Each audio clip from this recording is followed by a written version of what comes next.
ബീറ്റ്സിലേക്ക് ഏവർക്കും സ്വാഗതം. ലൈഫ് ബീറ്റ്സിന്റെ എല്ലാ എപ്പിസോഡിലും നമ്മൾ ഓരോരോ ടോപ്പിക്കാണ് ഡിസ്കസ് ചെയ്യുന്നത്. ഇന്നെന്നാ കുറച്ച് ഡിഫറെൻ്റ് ആയിട്ട് നമ്മൾ ചൂസ് ചെയ്തിരിക്കുന്നത് ജനറൽ പ്രോബ്ലംസ് ആണ്. അതായത് ഒരു ഗൈനക്കോളജിസ്റ്റ് പേഷ്യൻറ്റിൽ കോമൺ ആയിട്ട് കാണുന്ന പ്രോബ്ലംസ് എന്തൊക്കെയാണെന്നാണ്.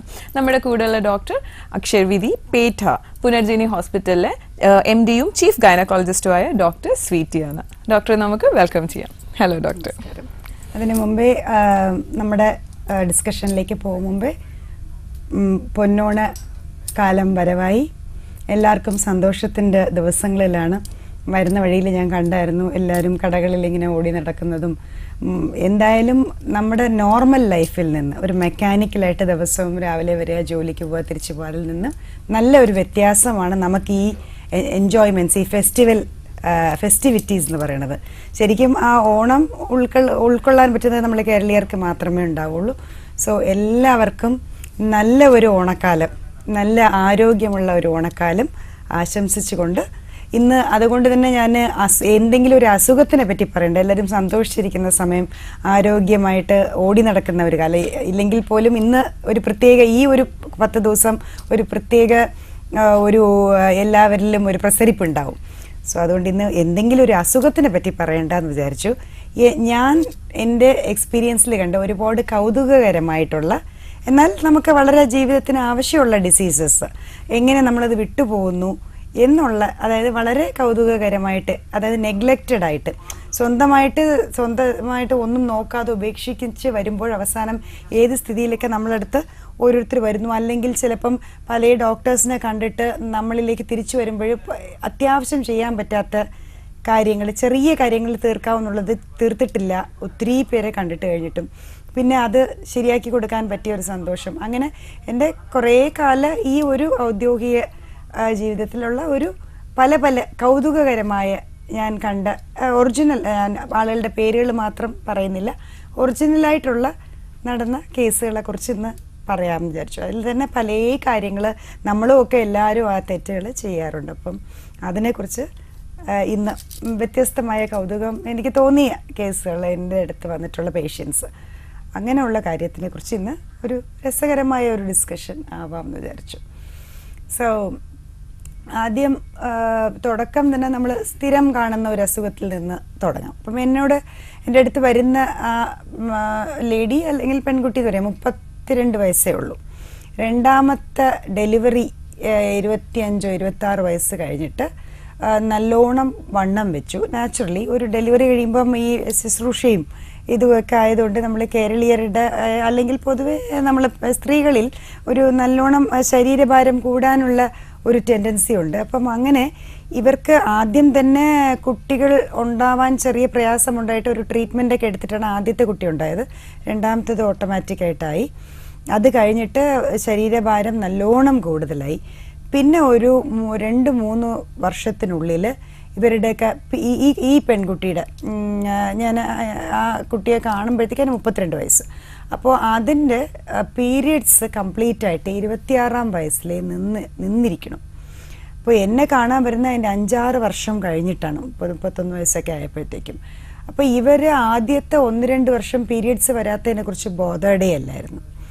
പിന്നെയും ബോധേഡ് അല്ല എന്ന് വെച്ചാൽ ശരിക്കും അങ്ങനെ ഒരു നമുക്കൊന്നും എക്സ്പെക്റ്റ് ചെയ്യാനേ പറ്റില്ല. ശരിക്കും ഒരു പെൺകുട്ടി ഒട്ടും പീരിയഡ്സ് വന്നില്ലെങ്കിൽ മിക്ക ആളുകളും അത് ഒരു ശല്യമായിട്ടാണ് കരുതുന്നത്. വന്നില്ലെങ്കിൽ കുഴപ്പമില്ല, ഒരു 3-4 മാസത്തിന് ഇടയ്ക്ക് വന്നാൽ കുഴപ്പമില്ല എന്നൊക്കെ വിചാരിക്കുന്നതുകൊണ്ടാണ് PCOD പോലുള്ള അസുഖങ്ങൾ നമുക്ക് കണ്ടുപിടിക്കപ്പെടാതെ പോകുന്നതും പിന്നെ ഭാവിയിലത് ശരിക്കും പറഞ്ഞാൽ ഒരു വന്ധ്യത അല്ലെങ്കിൽ കുട്ടികളുണ്ടാവാത്തൊരവസ്ഥയിലേക്ക് വരുന്നത്. അതിലൊരു മെയിൻ കാര്യം എന്ന് വെച്ചാൽ പീരീഡ് വരത്തില്ല. അതാണ് അതിൻ്റെ ഒരു മെയിൻ അസുഖത്തിൻ്റെ ഒരു സിംറ്റം. അതാണ് ഈ PCOD, പോളിസിസ്റ്റിക് ഓവറി, അണ്ടാശയത്തിൽ ചെറിയ ചെറിയ കുരുക്കൾ വരുന്ന ഹോർമോൺ പ്രശ്നങ്ങൾ ഉണ്ടാക്കുന്ന ആ ഒരു അസുഖത്തിൻ്റെ പ്രശ്നം എന്തെന്ന് വെച്ചാൽ പീരിയഡ്സേ വരത്തില്ല. അപ്പം ഒരു പ്രായപരിധിയൊക്കെ കഴിയുമ്പോൾ 18-20 വയസ്സൊക്കെ ആകുമ്പോഴത്തേക്ക് തോന്നും കോളേജിലൊക്കെ പോകുന്ന ഒരു സമയം, വന്നില്ലെങ്കിൽ കാര്യമില്ല. വീട്ടുകാരോട് പോലും ചിലപ്പോൾ അമ്മയോട് പോലും പറയില്ലായിരിക്കും, ഒരു 3-4 മാസം വന്നില്ലെങ്കിൽ ഇല്ലെന്ന്.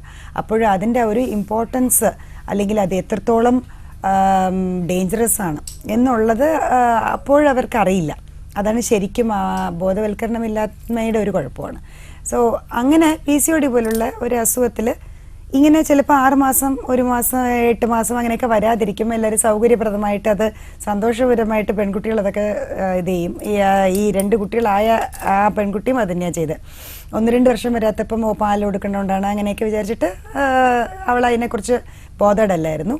അത് കഴിഞ്ഞിട്ട് കുട്ടിക്ക് ഒരു 4-5 വർഷം കഴിഞ്ഞപ്പോഴത്തേക്കും ദേഹത്തിന് ഭയങ്കര ചൂട്, തലമുടി നരയ്ക്കാൻ തുടങ്ങി, മുഖത്ത് മീശ പോലത്തെ നല്ലൊരു ഇതൊക്കെ വളരെ നിറച്ചും, മുഖത്ത് ഒരുപാട് മുടി വളർച്ച ഒഴിയും, തലമുടി ഒരുപാട് കൊഴിഞ്ഞു പോവുകയും, ഞാൻ കാണുമ്പോൾ നല്ല 32 വയസ്സിൽ മുഴുവനായി നരച്ച ഒരു പെൺകുട്ടിയെ ഞാൻ കാണുന്നത്. അങ്ങനെ ഒരു സൗന്ദര്യ പ്രശ്നമായി അത് വന്നപ്പോഴാണ് എൻ്റെ അടുത്തേക്ക് വരുന്നത്. അപ്പം നമുക്ക് ബാക്കി പറയുന്നതിന് മുമ്പ് കോൾ കണക്ട് ചെയ്യാം. Hello hello hello hello, welcome to life beats. ആരാണ്? എന്താ, എന്റെ പേര് ലിബി എന്നാണ്. ഞാൻ പേരൂർക്കരയെന്ന് വിളിക്കാണേ. ഓക്കെ, ഡോക്ടറിനോട് സംസാരിച്ചോളൂ. നിധി. Hello doctor. പറഞ്ഞോളൂ. ഹാപ്പി ഓണം. ഡോക്ടർ, എന്റെ ഡെലിവറി കഴിഞ്ഞിട്ട് ഇപ്പൊ 2 മാസം ആവുന്നുണ്ട്. അപ്പൊ ഇനിയിപ്പോ ഉടനെ നല്ല ഒരു ഫാമിലി പ്ലാനിങ് വേണം എന്നാണ്. അപ്പൊ എന്തെല്ലാം ശ്രദ്ധിക്കണം എന്ന്, അതിന് നമുക്ക് വിഷയം വരാത്ത ഒരു ഉടനെ പ്രഗ്നന്റ് ആണല്ലേ, ഓരോ വിഷയങ്ങളൊക്കെ വരില്ല, വയറില് എന്തോ ചെയ്യുന്ന ഒരു ഇത് നമുക്ക് കേട്ടിട്ടുണ്ട്.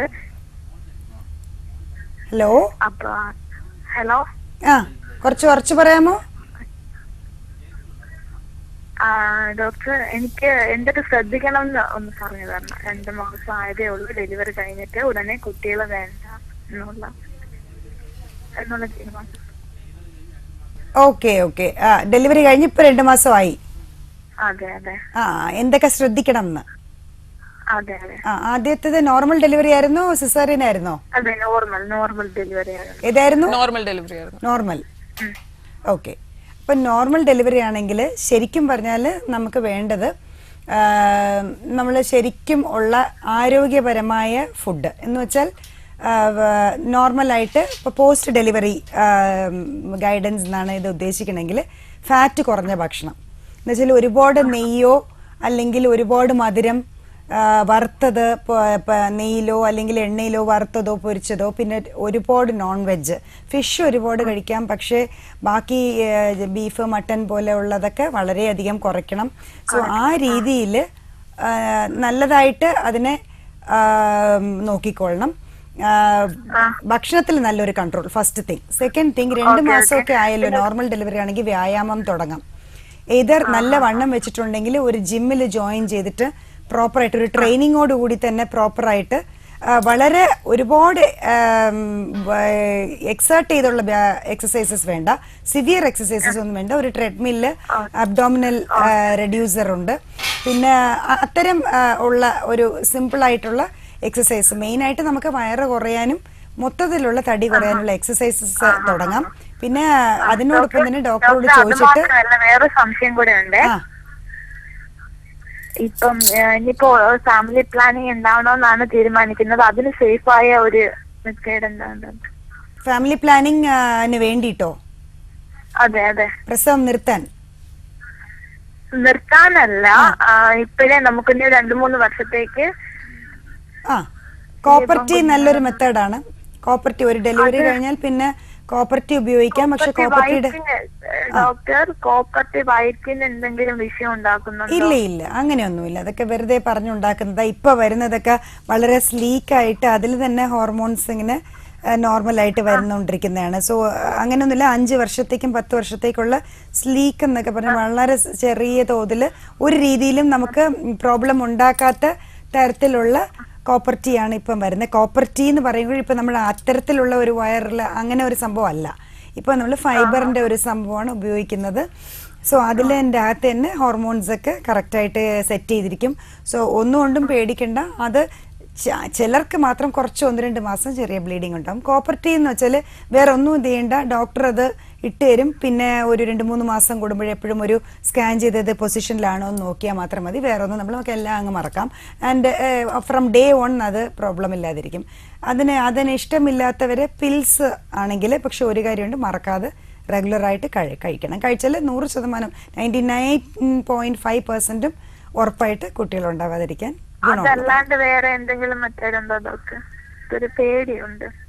വേറെ ഏതാ ഈ ഫാമിലി പ്ലാനിങ്ങിനോ? അതെ അതെ. പിന്നെ ഇഞ്ചക്ഷൻസ് ഉണ്ട് 3 മാസം കൂടുമ്പോ എടുക്കുന്നത്. ഇഞ്ചക്ഷൻസ് നമുക്ക് സൈഡ് എഫക്ട് എന്തെങ്കിലും അത് പക്ഷേ ഒരു പ്രശ്നം എന്ന് വെച്ചാൽ പീരീഡ് വരത്തില്ല, ഇടയ്ക്കിടയ്ക്ക് സ്പോട്ടിങ്ങും ബ്ലീഡിങ്ങും വന്നുകൊണ്ടിരിക്കും. അതേ ഉള്ളൂ ഒരു പ്രശ്നം.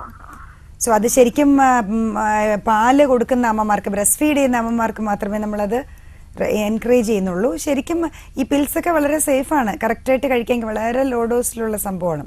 ബ്ലീഡിങ്ങും ഒക്കെ കുറയും, തടിയൊന്നും വയ്ക്കത്തില്ല, പേടിക്കണ്ട. പിന്നെ കോപ്പർട്ടിയാണ് ഏറ്റവും എല്ലാവർക്കും നമ്മൾ പറയണത് വെച്ചാൽ ഒരിക്കൽ നമ്മൾ ഇട്ട് കഴിഞ്ഞാൽ എത്രയോ വർഷങ്ങൾക്ക് അത് മുമ്പോട്ട് പോകാൻ പറ്റും. നമുക്ക് ഇഷ്ടമില്ലാത്തപ്പോൾ എടുത്ത് കളയുകയും ചെയ്യാം ഡോക്ടറെ അടുത്ത് പോയിട്ട്. Okay, okay, thank U. Thank you so much for calling.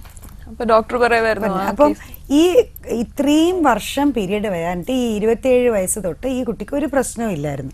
വളരെ സന്തോഷപരമായിട്ട് അതിനെ ഏൽക്കുകയും ചെയ്തു. അതൊരു അസുഖമായിരിക്കുമോ, എനിക്ക് എന്തെങ്കിലും പ്രോബ്ലം ആയിരിക്കും. പിന്നെ പതുക്കെ പതുക്കെ മുടിയൊക്കെ നല്ലോണം നരച്ചു തുടങ്ങി. പൊതുവേ എന്താ സംഭവിച്ചിരിക്കണമെന്ന് വെച്ചാൽ ഇവർക്ക് പോളിസിസ്റ്റിക് ഓവറി പണ്ടുണ്ടായിരുന്നത് ഈ വണ്ണം കൂടിയപ്പോൾ വീണ്ടും ഭയങ്കരമായിട്ടുള്ള ഇൻറ്റൻസിറ്റിയിൽ ഫ്ലെയറപ്പ് ചെയ്തു. അപ്പോൾ ഇവർ ഈ പല സ്ഥലങ്ങളിൽ പോയി സൗന്ദര്യ സംരക്ഷണം മാത്രം ചെയ്തുകൊണ്ടിരുന്നു. തലമുടി നരച്ചത് മാറ്റാൻ, തലമുടി പൊഴിച്ചിൽ മാറ്റാൻ, പിന്നെ നല്ലോണം ശരീരഭാരം കൂടിയിട്ടുണ്ടായിരുന്നു, ദേഹത്തിന് ഭയങ്കര ചൂട്. ശരിക്കും പറഞ്ഞാൽ ഒരു മാസക്കുള്ളിൽ നിന്ന മെനോപോസ് ആയ ഒരു സ്ത്രീയുടെ എല്ലാ ഒരു രീതികളും ആ പെൺകുട്ടിയിൽ കാണാൻ പറ്റി 30-32 വയസ്സിനുള്ളിൽ. അങ്ങനെ വന്നപ്പം വളരെയേറെ വീട്ടുകാരും ഹസ്ബൻഡ് ഉൾപ്പെടെ ഇങ്ങനെയൊക്കെ, അതായത് സൗന്ദര്യ പ്രശ്നമായിട്ട് ദേഹത്ത് കണ്ടു തുടങ്ങിയാലേ നമ്മൾ എന്തിനും ആ ശരീരത്തിനോട് പോലും അങ്ങനെ പ്രതികരിക്കൂ എന്നാണ് ഇപ്പം നമ്മുടെയൊക്കെ ഒരു രീതികൾ. അല്ലാതെ പീരീഡ് ഇത്രയും ദിവസം വരാത്തപ്പോഴേ ഒന്ന് ഡോക്ടറെ കൊണ്ട് കാണിക്കാം അങ്ങനെ തോന്നിയില്ല അവർക്ക്. അവസാനം ഒരുപാട് വർഷം പീരീഡ് ഇല്ലാതെ ആയപ്പോഴത്തേക്കും ഇത്തരത്തിലൊരു പ്രോബ്ലം വന്നു തുടങ്ങി. പിന്നെ ഭയങ്കരമായിട്ട് ഈ യൂറിനറി ഇൻഫെക്ഷൻസ് ഒക്കെ കൂടുതലാവാൻ തുടങ്ങി. അങ്ങനെയൊക്കെ വന്നപ്പോഴാണ് പതുക്കെ എൻ്റെ അടുത്ത് വരുന്നത്. അപ്പോൾ ഞാൻ ശരിക്കും it's A very rare case. ചിലർ 1-2 വർഷമൊക്കെ ഇല്ലാതെ ഇരുന്നിട്ട് പിന്നെ വന്ന് കാരണം കണ്ടുപിടിച്ച് ട്രീറ്റ്മെൻറ്റ് എടുക്കുന്നവരുണ്ട്. ഇത് ശരിക്കും പറഞ്ഞാൽ 6 വർഷമൊക്കെ ഇല്ലാതെയാണ് എൻ്റെ അടുത്ത് വരുന്നത്. എന്നിട്ട് എൻ്റെ അടുത്ത് ആവശ്യപ്പെടുന്നത് അപ്പോഴാണ് അത് എന്താണെന്ന്. അപ്പം പിന്നെ സ്കാൻ ചെയ്തു, ഞാൻ ഹോർമോൺസ് നോക്കി. ഹോർമോണൊക്കെ നോക്കിയപ്പോൾ ശരിക്കും സ്ത്രീപരമായിട്ട് മെനോപോസ് ആയതുപോലെ ഉള്ള ഹോർമോൺസാണ് കാണിക്കുന്നത്. സ്ത്രീകളുടെ ഹോർമോൺ എല്ലാം നിലച്ചിരിക്കുന്നു. So it was a tough task for me. എന്ന് വെച്ചാൽ 6 വർഷം 7 വർഷം കഴിഞ്ഞ് ഞാൻ ഇവരുടെ പീരിയഡ്സ് ഒന്നിന്ന് റിവൈവ് ചെയ്യണം, അതിനെ ഒന്നിന്ന് തുടങ്ങിപ്പിക്കണം. അതിൻ്റെ എല്ലാ ബാക്ക്ഗ്രൗണ്ടും അവരുടെ ബോഡിക്ക് രണ്ടാമത് കൊടുക്കണം. അതായത് മാസക്കുള്ളിൽ നിന്ന് ഗർഭപാത്രമൊക്കെ ചുരുങ്ങിയിരിക്കുന്നു നമ്മൾ ശരിക്കും സ്കാനിൽ നോക്കിയപ്പോൾ. ശരിക്കും പറഞ്ഞാൽ കുറച്ചും കൂടെ കഴിഞ്ഞാൽ അത് കംപ്ലീറ്റ് ആയിട്ട് പോയി ഇവർക്ക് ഒരിക്കലും നമുക്ക് തിരിച്ചു കൊണ്ടുവരാൻ ബുദ്ധിമുട്ടായിരുന്നു തന്നെ. അണ്ടാശയവും ഓവറിയും ഒക്കെ ചുരുങ്ങിപ്പോയിരിക്കുന്നു, ആ കുമിളകൾ മാത്രം ഉണ്ടെന്നുള്ളതേ ഉള്ളൂ. അതിൻ്റെയൊക്കെ സൈസും ഒക്കെ പോയിരിക്കുന്നു. കാര്യം വെച്ചാൽ അതിനും പ്രവർത്തനമില്ല, ഗർഭപാത്രത്തിനും പ്രവർത്തനമില്ല. സോ ഇങ്ങനെ ഒരു അവസ്ഥയിലാണ് ഈ കുട്ടിയെ ഞാൻ കാണുന്നത്. പിന്നെ ഞാനത് എല്ലാം ദറ്റ് ഇസ് ടോട്ടലായിട്ട് ഇതിപ്പോൾ നമ്മളൊരു സ്കാനിലോ ഇതിലോ PCOD ആണോ എന്നുള്ളത് കൺഫേം ചെയ്യില്ല. പക്ഷേ കൺഫേം ചെയ്തപ്പം പോളിസിസ്റ്റിക് ഓവറി വന്നിട്ട് പീരീഡ് വരുത്താതെ ഇരുന്നത് കൊണ്ട് സ്ത്രീ ഹോർമോണുകളുടെ അഭാവം, ടോട്ടലായിട്ട് സ്ത്രീ ഹോർമോണുകൾ നിലയ്ക്കുകയും അതിൻ്റെ വളരെ കൂടുതലായിട്ട് മെനോപോസിൽ വരുന്ന ഹോർമോണുകൾ കൂടുതലാവുകയും ചെയ്തു. സോ ഫസ്റ്റ് തുടക്കത്തിൽ നമുക്ക് ഇവർക്ക് പീരീഡ് വരുത്താൻ എന്തായാലും 32 വയസ്സ് എന്ന് പറയുമ്പോൾ ഇനി ഒരു 45 വയസ്സ് വരെയെങ്കിലും she should be a woman അല്ലേ. അറ്റ്ലീസ്റ്റ് ആ ഒരു സമയമേ woman in the sense hormonal wise അവർക്കൊരു സ്ത്രീ ഹോർമോണുകളുടെ ആവശ്യമുണ്ടായിരുന്നു. പിന്നെ രണ്ടാമത് റിവൈവ് ചെയ്ത് എടുക്കാൻ അടുത്ത ഒരു പീരീഡ് വരുത്തിച്ച് ഇഞ്ചക്ഷൻസ്, ഹോർമോൺസ് ഏതൊക്കെ കുറവുണ്ടോ അത് വെളിയിൽ നിന്ന് കൊടുക്കേണ്ടി വന്നു. പിന്നെ പ്രോപ്പറായിട്ടുള്ള ഹോർമോൺ നോൺ ഹോർമോണൽ രണ്ടിൻ്റെയും യൂസേജിൽ ഫെർട്ടിലിറ്റി ലെവൽസ്, അതായത് ഈ അണ്ടാശയം പ്രവർത്തിക്കുന്ന ഒരു അളവ് കൂട്ടാൻ പ്രത്യേകതരം മരുന്നുകളല്ല, ശരിക്കും പറഞ്ഞാൽ സപ്ലിമെൻറ്റ്സ് ഉണ്ട് നമുക്ക്. ഇത് മാസമുറ നിന്നവർക്ക് നമ്മളൊരു മെനോപോസൽ കെയർ, അതായത് ആർത്തവ നിന്നവർക്ക് അവർക്കും നമ്മൾ കൊടുക്കുന്ന ഒരു കെയർ ഉണ്ട്. അതുപോലെ തന്നെ ഒരു ഹോർമോണിനെ ചെറുതായിട്ടൊന്ന് റീപ്ലേസ് ചെയ്തിട്ട് അതും വേണ്ടിയിരുന്നു. പിന്നെ ഉള്ള treatment it was a tough affair. ശരിക്കും പറഞ്ഞാൽ നമ്മളൊരു നല്ല രീതിയിൽ മുമ്പോട്ട് പോകുന്ന ഒരു വളരെ പ്ലാൻഡ് ആയിട്ട് ഇത്രയേറെ എനിക്ക് വന്നിട്ട് ഇത്രയും ഒരു പ്ലാനിങ് ഓഫ് ട്രീറ്റ്മെൻറ്റ് വേണ്ടി വന്നത് ഇവരുടെ ഈ ഇത്രയും വർഷത്തെ ഈ ഉപേക്ഷ കൊണ്ടാണ് സത്യം പറഞ്ഞാൽ. പക്ഷേ അത്രയേറെ പ്ലാൻ ചെയ്തെങ്കിലും വി ഗോട്ട് സക്സസ്. അത് ഒരു 2-3 months within 2 months she started normally periods വന്ന മെൻസുറേറ്റിംഗ് പീരിയഡ്സ് വന്നു തുടങ്ങി, മെൻസസ് ഒക്കെ വന്നു തുടങ്ങി. ദെൻ പതുക്കെ പിന്നെ ഞാൻ ജിം അഡ്വൈസ് ചെയ്ത് വണ്ണം കുറപ്പിച്ചു. എല്ലാം എനിക്ക് വന്നിട്ട് ഒരു 1.5 വർഷത്തെ ടോട്ടൽ ഇത് വേണ്ടി വന്നു. അവരെ വീണ്ടും ഒരു പെൺകുട്ടിയായിട്ട് മാറ്റാൻ, 32 വയസ്സുകാരിയായിട്ട് മാറ്റാൻ അത്രയും എനിക്ക് സമയമെടുത്തു. പിന്നെ പഴയതുപോലെയായി നരച്ച മുടികളൊക്കെ അവർ കുറച്ചൊക്കെ ഡൈ ചെയ്യുന്നു, പിന്നെ ഇടയ്ക്ക് കട്ട് ചെയ്ത് കളഞ്ഞിട്ട് പുതിയ മുടി വരുത്താനുള്ള പ്രോട്ടീൻസ് തൊട്ട് കൊടുത്തിരുന്നു. സോ ദെൻ ടോട്ടലി ഒരു ചേഞ്ചാണ്. ഇന്ന് she looks very good and very young. നമുക്കൊരു കോൾ ഉണ്ട്. Hello hello hello, welcome to life beats. ആരാണ്? ഞാൻ കോട്ടയത്ത് നിന്നാണ് വിളിക്കുന്നത്. എന്റെ മോൾക്ക് വേണ്ടിയിട്ടാണ്. ഓക്കെ, ഡോക്ടറിനോട് സംസാരിച്ചോളൂ. ഹലോ ഡോക്ടറെ, എന്റെ മോൾക്ക് ഇപ്പൊ 31 വയസ്സായി. കല്യാണം കഴിച്ചിട്ട് അവർക്ക് 4 വർഷമായി. 2 വർഷം മുമ്പ് മോള് പ്രഗ്നന്റ് ആയി. 5.5 മാസമായപ്പോ കുഞ്ഞു വയറ്റിൽ മരിച്ച്, അത് പിന്നെ നോർമൽ ഡെലിവറി ആയിട്ട് എടുത്തത്. അപ്പം ഡോക്ടർ അന്ന് പറഞ്ഞത് മോക്ക് തൈറോയിഡ് ഉണ്ട്, അതുകൊണ്ടാണ് ഇങ്ങനെ പ്രശ്നം വന്നതെന്നാണ് പറഞ്ഞത്. പിന്നെ ഒരു 2 മാസം മുമ്പ് മോള് ഒരു വർഷം മുമ്പ് മോള് ഒക്കെ യൂട്രസിന് എൻഡോമെട്രിയോസിസ് ഉണ്ടെന്നും പറഞ്ഞ് അത് ക്ലിയർ ആക്കി. ഓപ്പറേഷൻ കൊണ്ട് എൻഡോമെട്രിയോസിസ് ഉണ്ടെന്ന് പറഞ്ഞു മോക്ക് യൂട്രസ് ഇല്ലാത്ത, അത് ക്ലിയർ ആക്കി. ഇനി കുഴപ്പമില്ലെന്ന് പറഞ്ഞു. പിന്നെ മോളിപ്പോ പ്രഗ്നന്റ് ആയി 2 മാസമായപ്പം പെട്ടെന്ന് ഹോർമോൺ ലെവൽ താന്നു, കുഞ്ഞ് അബോർട്ട് ചെയ്ത് പോയി. ഇത് എന്ത് കാരണം കൊണ്ടാണ് ഇങ്ങനെ സംഭവിക്കുന്നത്? ഇത് ഫസ്റ്റ് വന്നിട്ട് 5.5 മാസത്തിലല്ലേ പ്രഗ്നൻസി ഇല്ലാതായത്. സോ അങ്ങനെ ഒരു സംഭവം ഉണ്ടെങ്കിൽ അത് വന്നിട്ട് തൈറോയിഡിന്റെ ഒന്നും മാത്രമായിരിക്കില്ല. പൊതുവെ ഗർഭപാത്രത്തിന്റെ ആ ഒരു ഉറപ്പിന്റെ കുറവ് കൊണ്ടാണ്. ശരിക്കും ഗർഭവായു മുഖം സെർവിക്സ് എന്ന് പറയുന്നത് നല്ല അടഞ്ഞ് ടൈറ്റായി ഇരുന്നാൽ മാത്രമേ കുട്ടിയെ വളർന്ന് മുമ്പോട്ട് കൊണ്ടുപോകാൻ ഗർഭപാത്രം അനുവദിക്കുള്ളൂ.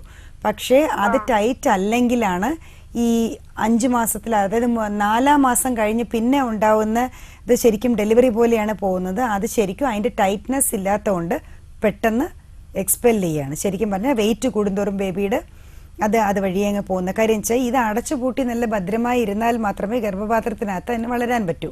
സോ അതിൻ്റെ അടയ്ക്കാനുള്ള ആ ഒരു കഴിവ്, സെർവിക്സ് എന്ന് പറയുന്നത് ഗർഭവായുമുഖം, അതിൻ്റെ ഗേറ്റ് എന്നൊക്കെ വേണമെങ്കിൽ പറയാം, അതിന് അടച്ചു പൂട്ടി വെക്കാനുള്ള കഴിവ് കുറവായിരിക്കും. സോ അങ്ങനെ സെർവൈക്കൽ ഇൻകോമ്പിറ്റൻസ് ഉണ്ട്. അങ്ങനെയൊക്കെ വരുന്നതാണെങ്കിൽ ആദ്യമേ നമുക്ക് സ്റ്റിച്ച് ചെയ്ത് ആ സെർവിക്സിന് സ്റ്റിച്ച് ചെയ്ത് വെളിയിലോട്ട് കുട്ടി ഈ വരാത്ത രീതിയിൽ അതിന് കുറച്ചും കൂടി ഉറപ്പ് കൊടുക്കുക. ആൻഡ് ഫുൾ ബെഡ് റെസ്റ്റിൽ ഇരുന്നിട്ട് അടുത്ത ഡെലിവറിക്ക് പോകേണ്ടി വരും. പിന്നെ അതേപോലെ അടുത്ത അബോർഷൻ നേരത്തെ ആയിരിക്കണം. അപ്പോൾ 2ാമത്തെ കാര്യം ഹോർമോണിൻ്റെ പ്രോബ്ലംസ് വല്ലതും ഉണ്ടോ എന്ന് നോക്കണം. തീർച്ചയായിട്ടും തൈറോയിഡ് മാത്രമല്ല, വേറെ ഒരുപാട് സ്ത്രീ ഹോർമോണുകൾ വളരെ അത്യാവശ്യമായിട്ടുള്ളതുണ്ട് ഈ ഇത് മുമ്പോട്ട് പോകാൻ. പിന്നെ തൈറോയിഡ് ഇപ്പൊ നോർമലാണ്. ഒന്നാമത്തെ കാര്യം മോൾ ഓസ്ട്രേലിയയിലാണ്. അവിടെ നല്ല ട്രീറ്റ്മെന്റോ നല്ല ഡോക്ടേഴ്സിനെ കിട്ടുന്നില്ല. ഡോക്ടറായിട്ടൊന്ന് കൺസൾട്ട് ചെയ്യണമെങ്കിൽ ഞങ്ങൾ എന്താ ചെയ്യേണ്ടത്? എൻ്റെ അടുത്ത് വരാനോ? ഞാൻ ട്രിവാൻഡ്രത്താണ്, പേട്ട എന്നുള്ള സ്ഥലത്താണ് പുനർജനി ഹോസ്പിറ്റൽ, അക്ഷരവീതി റോഡ്. പിന്നെ ഹോസ്പിറ്റൽ നമ്പർ കാണിക്കുന്നുണ്ട്, അത് 247639. അതിലൊന്ന് എഴുതി എടുത്തിട്ട് നിങ്ങൾ വിളിച്ചിട്ട് എന്നെ കണക്ട് ചെയ്താൽ മതി. അവിടെ ഹോസ്പിറ്റൽ നമ്പറിൽ ചോദിച്ചതിന് അവർ അഡ്രസ്സും വഴിയും ഒക്കെ കറക്റ്റ് ആയിട്ട് പറഞ്ഞുതരും. ഞാൻ എല്ലാ ദിവസവും ഉണ്ടാവും, വരാം.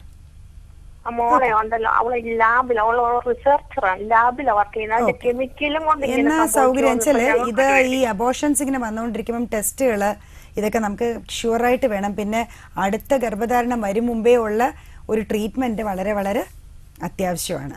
അത് പൊതുവെ ഇന്ത്യയുടെ ഔട്ട്സൈഡ് ഇന്ത്യ ഇതുപോലത്തെ ട്രീറ്റ്മെന്റ്, ഈ മെറ്റേർണിറ്റി ട്രീറ്റ്മെന്റ് വളരെ കുട്ടികളെ, അതായത് ഗർഭധാരണത്തിന്റെ ട്രീറ്റ്മെന്റും ഡെലിവറിയും ഒക്കെ വളരെ ലോ ലെവൽ ദാൻ ഇന്ത്യ എന്നുള്ളത് ഞാൻ പലപ്പോഴും പലയിടങ്ങളിൽ പോയപ്പോഴും കണ്ടിട്ടുണ്ട്. സോ ഓൾവേസ് നമ്മുടെ ഹെൽത്ത് കെയർ ഒബ്സ്റ്റട്രിക്സിൽ ഏറ്റവും ബെസ്റ്റ് ഇന്ത്യയിൽ തന്നെയാണ്, എസ്പെഷ്യലി കേരള. അല്ല, എല്ലാ റിപ്പോർട്ട്സും കൊണ്ടുവരിക. ആൻഡ് പേഷ്യന്റ് ഇൻ പേഴ്സൺ വരണം. അവരിൽ ചില ടെസ്റ്റുകളൊക്കെ നമുക്ക് ചെയ്യേണ്ടി വരും. വളരെ കോസ്റ്റ്ലി ആയിട്ടുള്ള അഫയർ ഒന്നും അല്ല, ബട്ട് സ്റ്റിൽ ആ ചെയ്യേണ്ടത് നമ്മൾ ചെയ്യുക തന്നെ വേണം തീർച്ചയായിട്ടും. ഇത് എന്താണെന്നൊന്ന് കണ്ടുപിടിക്കണം. Okay, thank you so much for calling. Life ബീറ്റ്സിൽ ഇനി ഒരു ചെറിയ ബ്രേക്ക് എടുത്തിട്ട് നമുക്ക് വീണ്ടും കാണാം.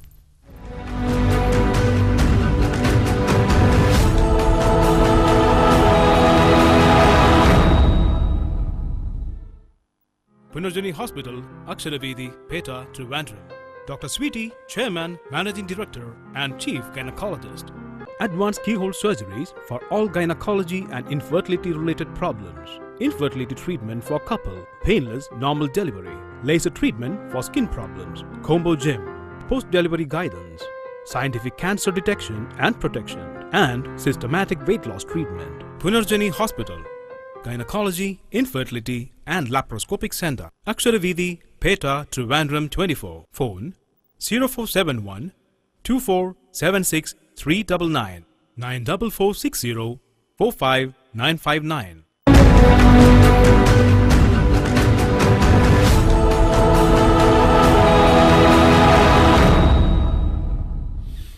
Once again, welcome back to Life Beats. അപ്പോൾ ഡോക്ടർ പറഞ്ഞ ആ പേഷ്യന്റ് 2-3 months കംപ്ലീറ്റ്ലി ക്ലിയർ ആയി. 6 വർഷം കഴിഞ്ഞിട്ട് നമ്മൾ ഇത്രയും അവർക്ക് അഭാവങ്ങൾ വന്ന ഹോർമോണും എല്ലാം തിരിച്ചു കൊടുത്ത് വളരെ ഈസി ആയിട്ട് അത് വരാത്തപ്പോൾ ഒരു 6 മാസം കഴിയുമ്പോൾ നോക്കിയിരുന്നെങ്കിൽ ഈസി ആയിട്ട് തീർക്കാൻ പറ്റും. നമുക്ക് കുറച്ചും കൂടി സമയമെടുത്ത് ഇഞ്ചെക്ഷൻസും ഒക്കെ കൊടുക്കേണ്ടി വന്ന് അവരെ വീണ്ടും ഒരു സ്ത്രീപരമായ ഒരു അവസ്ഥയിലേക്ക് കൊണ്ടുവരാനുള്ള പ്രയാസമായിരുന്നു. ശരിക്കും പറഞ്ഞാൽ എല്ലാ പോയിട്ട് ശരിക്കും 0-ൽ നിന്ന് we have to get her back to at least 95% back as a woman. ഒരു ഫീമെയിലാക്കി മാറ്റാനുള്ള ശ്രമത്തിലായിരുന്നു സത്യം പറഞ്ഞാൽ. എന്നുവെച്ചാൽ എല്ലാം മെയിലിൻ്റെ ലെവലിൽ നിൽക്കുകയാണ്. എല്ലാ ഹോർമോണില്ല, സ്ത്രീ ഹോർമോണില്ല, ഒന്നുമില്ല. മുടിയൊക്കെ നരച്ചു, തല നരച്ചു, തടി വെച്ചു, നോർമലായിട്ടുള്ള ഒരു സെക്ഷുവൽ അലർജി പോലും ഇല്ലാതെ. അതാണ് ഹസ്ബൻഡ് വന്ന് കംപ്ലയിൻറ്റ് ചെയ്തത്. അങ്ങനെയൊക്കെ പ്രശ്നങ്ങളായിട്ടാണ് അവർ പിന്നെ എന്നാ ഡോക്ടറെ കാണിച്ചു കളയാന്നുള്ളത്. ഇതന്നെ ഇൻട്രസ്റ്റഡ് അല്ലായിരുന്നു. പിന്നെ വീട്ടുകാരെല്ലാവരും ഭയങ്കരമായിട്ട് ഇതായിപ്പോയി. ഇത്രയും പ്രായത്തിൽ തന്നെ ഈ കുട്ടിക്ക് ഇങ്ങനെയൊക്കെ പ്രശ്നങ്ങൾ വന്നല്ലോ. അപ്പോഴാണ് പതുക്കെ വരുന്നത്. ഇല്ലെങ്കിൽ ഇങ്ങനെ തന്നെ അവർ പോയനമേനെങ്കിൽ 25 വയസ്സിൽ മെനോപോസായി പോവാനും അങ്ങനെ സ്വന്തമായിട്ട് ഒരു ഇതും ഇല്ലാത്ത ആളുകളുണ്ടെന്നുള്ളത്. അതേപോലെ തന്നെ ഇത് PCODയുടെ ഒരു കാര്യം അങ്ങനെ വന്നു. പിന്നെ റിവൈവ് ചെയ്തു. ഇപ്പം കുറച്ച് പിന്നെ ഒരുപാട് കൗൺസിലിംഗ് കൊടുക്കേണ്ടിട്ടുണ്ട്. That is monitoring and counselling also. That is നിങ്ങൾ ഇനി വണ്ണം കുറയ്ക്കാൻ നോക്കണം, ദെൻ ഇത്ര പ്രായമേ ആയിട്ടുള്ളൂ, അപ്പോൾ you have to do this എന്നൊക്കെ പറഞ്ഞ് എനിക്ക് ഒത്തിരി കൗൺസിലിംഗ് ഓൾസോ കൊടുക്കേണ്ടി വന്നു. ഒരു ഡോക്ടർ എന്ന് പറയുമ്പോൾ നമ്മൾ കുറച്ച് മരുന്നുകൾ എഴുതി കൊടുക്കുന്നത് മാത്രമല്ല എന്ന് ഞാൻ ശക്തമായി വിശ്വസിക്കുന്ന ഒരാളാണ്. You care about the whole human being. ആ മനുഷ്യൻ, ആ സ്ത്രീയെയാണ് നമ്മൾ കെയർ ചെയ്യുന്നത്. സോ അവരുടെ അടുത്ത് ഒരുപാട് കാര്യങ്ങൾ ഇനിയും അവർ ഇതിൽ ഇങ്ങനെ പോയി വരുത്താതിരിക്കാനായിട്ട് ഒരു സ്ത്രീയുടെ നന്മകൾ എന്തൊക്കെയാണ്, അത് കാരണം ഹാർട്ട് അറ്റാക്ക് വരാതിരിക്കുന്നു, അതൊക്കെയാണ് നമ്മൾ നഷ്ടപ്പെടുന്നത് ഈ സ്ത്രീ ഹോർമോണുകൾ നഷ്ടപ്പെടുമ്പോൾ. സോ നമ്മൾ ഹാർട്ട് അറ്റാക്കിൽ നിന്ന് പ്രിവെൻറ്റ് ചെയ്യുന്നത്, ചിലപ്പം കൊളസ്ട്രോൾ ഒക്കെ കൂടാനുള്ളതിൽ നിന്ന് നമ്മളെ പിന്തിരിപ്പിക്കുന്നത് ഒക്കെ നമ്മുടെ സ്ത്രീ ഹോർമോണുകളാണ്. പിന്നെ ഓഫ് കോഴ്സ് സ്കിന്ന്, തലമുടി വളരുന്നത്, അത് നരയ്ക്കാതിരിക്കുന്നത്, പിന്നെ ഈ പറഞ്ഞ പോലെ മുഖത്ത് കുരു വരാതിരിക്കണം, അങ്ങനെ ഒരുപാട് സൗന്ദര്യപരമായിട്ടും സ്ത്രീ ഹോർമോണുകൾ വളരെ ഇമ്പോർട്ടൻ്റ് ആണ്. അതുപോലെ തന്നെ നമ്മുടെ ഹാർട്ടിൻ്റെ പ്രവർത്തനത്തിന് വരെ സ്ത്രീ ഹോർമോണുകൾ ഒരു വലിയൊരു ഇമ്പോർട്ടൻ്റ് പ്രശ്നമാണ്. സോ അപ്പോൾ അതൊക്കെ പറഞ്ഞ് മനസ്സിലാക്കി കൊടുത്തപ്പോഴാണ് ബോധവൽക്കരണം. ഇത്രയ്ക്കും ബേസിക്കായിട്ട് ഒരു ഗ്രാജുവേറ്റൊക്കെയാണ് ആ കുട്ടി. എന്നിട്ട് എല്ലാം പറഞ്ഞു കൊടുത്തു. Then now she is fine. ഇടയ്ക്ക് വരും, 2 കുട്ടികളെയും കൊണ്ട് വരാറുണ്ട്. ഇപ്പം നല്ല സ്ലിമ്മാണ് ആൻഡ് റെഗുലറായിട്ട് പീരിയഡ്സ് ഉണ്ട്. ഇടയ്ക്ക് എന്തെങ്കിലും അഡ്വൈസിന് വേണ്ടിയിട്ട് വരാറുണ്ട്. പിന്നെ ന്യൂട്രീഷൻ കുറച്ച് ദിവസം കണ്ടിന്യൂ ചെയ്യാൻ പറഞ്ഞിരുന്നു. അങ്ങനെ അതിന് വാങ്ങിക്കാൻ വരും. അങ്ങനെ എന്നോട് ജസ്റ്റ് ലൈക്ക് ദാറ്റ് വന്നൊരു റെഗുലർ ഇതിന് എങ്ങനെയും 6 മാസം കൂടുമ്പോൾ ഒരിക്കലെങ്കിലും I use to see her. Doctor ഒരു സക്സസ്ഫുൾ സ്റ്റോറി സക്സസ്ഫുൾ സ്റ്റോറീസ് എന്ന് പറഞ്ഞാൽ എനിക്ക് ഇവിടെ ബോധവൽക്കരിക്കേണ്ടത് പേഷ്യൻ്റെ ഉപേക്ഷ കാരണം എത്രത്തോളം ഓരോരോ നമ്മൾ തന്നെ നമ്മളെ വഷളാക്കാൻ പറ്റുന്നില്ല. നമ്മുടെ ശരീരം and health is very very much important than your wealth. അതാണ് ഇപ്പൊ health is 100% important than wealth. എത്ര പൈസ ഉണ്ടെങ്കിലും എത്ര ഇതുണ്ടെങ്കിലും നമ്മുടെ ആരോഗ്യത്തിനെ ഉപേക്ഷിക്കാമെങ്കിൽ ഇപ്പൊ ഇവരുടെ പോയ ഈ അവസ്ഥകളെയൊക്കെ എനിക്ക് തിരിച്ചു കൊണ്ടുവരാൻ പറ്റുന്ന ഒരവസ്ഥയായതുകൊണ്ട്, പറ്റാത്ത ഒരു അവസ്ഥയിലേക്ക് അവർ പോയിരുന്നെങ്കിൽ ആർക്കൊന്നും ചെയ്യാൻ പറ്റത്തില്ല. സോ ആ കണ്ട ഒരു സമയം ആ ലാസ്റ്റ് ബിഫോർ പീരിയഡ് ആയിരുന്നുകൊണ്ട്. സോ അത് ഒരു കഥ. ഇനി അടുത്ത കഥയിലേക്ക് നമുക്ക് അതിന് മുമ്പ് ഒരു കോൾ എടുക്കാം. Hello hello, hello, welcome to life beats. ആരാണ്? എന്റെ പേര് സ്മിത എന്നാണ്. ഞാൻ എടപ്പള്ളിയിൽ നിന്നാണ് വിളിക്കുന്നത്. ഓക്കെ സ്മിത, ഡോക്ടറോട് സംസാരിച്ചോളൂ. Okay Smitha. Hello ma'am. Okay ഞാൻ എടപ്പള്ളിയിൽ നിന്നാണ് വിളിക്കുന്നത്. ഓക്കെ. എന്റെ പ്രശ്നം എന്താണെന്ന് വെച്ചാൽ I'm 44 years old. ഓക്കെ. എന്നിട്ടൊക്കെ I'm hypothyroid. കാരണം എന്റെ റീഡിങ്സ് വന്നിട്ട് ഭയങ്കര വേരിയേഷൻ ഉണ്ട്. മേ ബി ഇറ്റ് വാസ് 12 ആയിരുന്നു TSH ഒരു 3 months ബാക്ക്. അപ്പൊ ഞാൻ 125 mg തൈറോണോം കഴിച്ചിരുന്നു. ഇപ്പൊ now it has come down to 3. അപ്പൊ അതുകൊണ്ട് ഐ പുട്ട് ഓൺ വെയിറ്റ്. നല്ല എനിക്ക് 5 അടി പൊക്കമുള്ളൂ. But I'm 82 kg. ഏകദേശം ഒരു 30 kgs ഓവർ വെയിറ്റ് ആണ്. ഓവർ വെയിറ്റ് ആണ്. അപ്പോ കാരണം ഇപ്പം പീരിയഡ്സ് ഒക്കെ നോർമൽ ആണ്. എല്ലാം റെഗുലർ ആയിട്ട് വരുന്നുണ്ട്. 29th ഡേയിൽ വരുന്നുണ്ട്. അപ്പൊ ഞാൻ സ്കാൻ ചെയ്തു എന്റെ ഡോക്ടറെ കാണിച്ചപ്പോ ഐ വാസ് ഡിറ്റക്റ്റഡ് PCOD. ഞാൻ അതെങ്ങനെ ആലോചിച്ചോണ്ടിരുന്നത്, തൈറോയിഡ് മാത്രം ഇത്രയും വെയിറ്റ് ഉണ്ടാക്കില്ലല്ലോ എന്നിങ്ങനെ വിചാരിക്കാം. അതെ, PCOD ഇപ്പൊ ഡിറ്റക്ട് ചെയ്തിട്ടുണ്ട്. അപ്പൊ ഇനിയിപ്പോ because what should be my next action എന്നുള്ളതാ. അതിനിപ്പോ ഇതുവരെ ട്രീറ്റ്മെന്റ് PCODക്ക് ട്രീറ്റ്മെന്റ് തുടങ്ങിയിട്ടില്ല. But I am 44. പക്ഷെ പീരിയഡ്സ് ഒക്കെ നോർമൽ ആണ്. ബട്ട് ഓഫ് കോഴ്സ് അതുകൊണ്ട് മറ്റേതുകൊണ്ടുള്ള കാരണം ലഥാർജി ഫറ്റീഗ് അതൊക്കെ ഉണ്ട് എനിക്ക്. PCODയുടെ ഇനി ഈ 40s കഴിഞ്ഞ് വരുമ്പോഴത്തേക്ക് പിന്നെ കുട്ടികൾ ഉണ്ടാവാതിരിക്കുക അങ്ങനത്തെ പ്രശ്നമൊന്നും ഉണ്ടാവില്ല. ഉണ്ട്, അങ്ങനത്തെ പ്രശ്നമൊന്നും ഉണ്ടാവില്ല. ബട്ട് ലേറ്റ് ഇൻ ലൈഫ് ആവുമ്പം പിന്നെ അത് ആരോഗ്യ പ്രശ്നങ്ങളായിരിക്കും കൂടുതൽ. യു മേ ബിക്കം എത്രയും പെട്ടെന്ന് ഡയബറ്റിക് ആവാൻ സാധ്യതയുണ്ട്. Cholesterol levels in the blood high ആവാം. ഹാർട്ട് ഡിസീസിലേക്ക് അത് വഴി തെളിക്കും. ദെൻ BP കൂടാൻ സാധ്യതയുണ്ട്. സോ മെയിനായിട്ട് PCOD എന്ന് പറയുമ്പം സ്ത്രീയിൽ പുരുഷ ഹോർമോണുകൾ കൂടുന്ന ഒരവസ്ഥയാണ്. സോ ഈ ശരീരഭാരം ഇറ്റ്സെൽഫ് ഇപ്പൊ പറയണത് വെച്ചിട്ടാണെങ്കിൽ ഒരു 30 kgs around approximately you are 30 kgs over weight ആണ്. സോ അത് വന്നിട്ട് ഓവർ വെയിറ്റ് എന്ന് പിന്നെ അതിനെ പറയാൻ പറ്റില്ല. അതിന് ഒബീസിറ്റി അല്ലെങ്കിൽ മോർബിഡ് ഒബീസിറ്റി എന്ന് പറയാം. എന്ന് വെച്ചാൽ അസുഖങ്ങൾ അതുകൊണ്ട് തന്നെ വരാം. ഈ ഇത്രയും വെയിറ്റ് കൂടിയ ഒരാൾക്ക് അത് തന്നെ ഒരു അസുഖമാണ്. Obesity itself is A disease. So അപ്പം നിങ്ങളുടെ ഭാഗത്തുനിന്ന് ചെയ്യേണ്ടത് പ്രോപ്പർ എക്സസൈസ്. ഇത്രയും മാത്രം ആലോചിക്കുക. ഒരു 20 കിലോ എങ്കിലും എന്നെ കൊണ്ട് 30 കുറച്ചില്ലെങ്കിൽ 20 NL കുറയ്ക്കാൻ പറ്റും. 10 മാസം സമയം എടുക്കുക 2 കിലോ ആയിട്ട് കുറയ്ക്കാം എന്ന് ചിന്തിച്ചു നോക്കൂ. പറ്റും.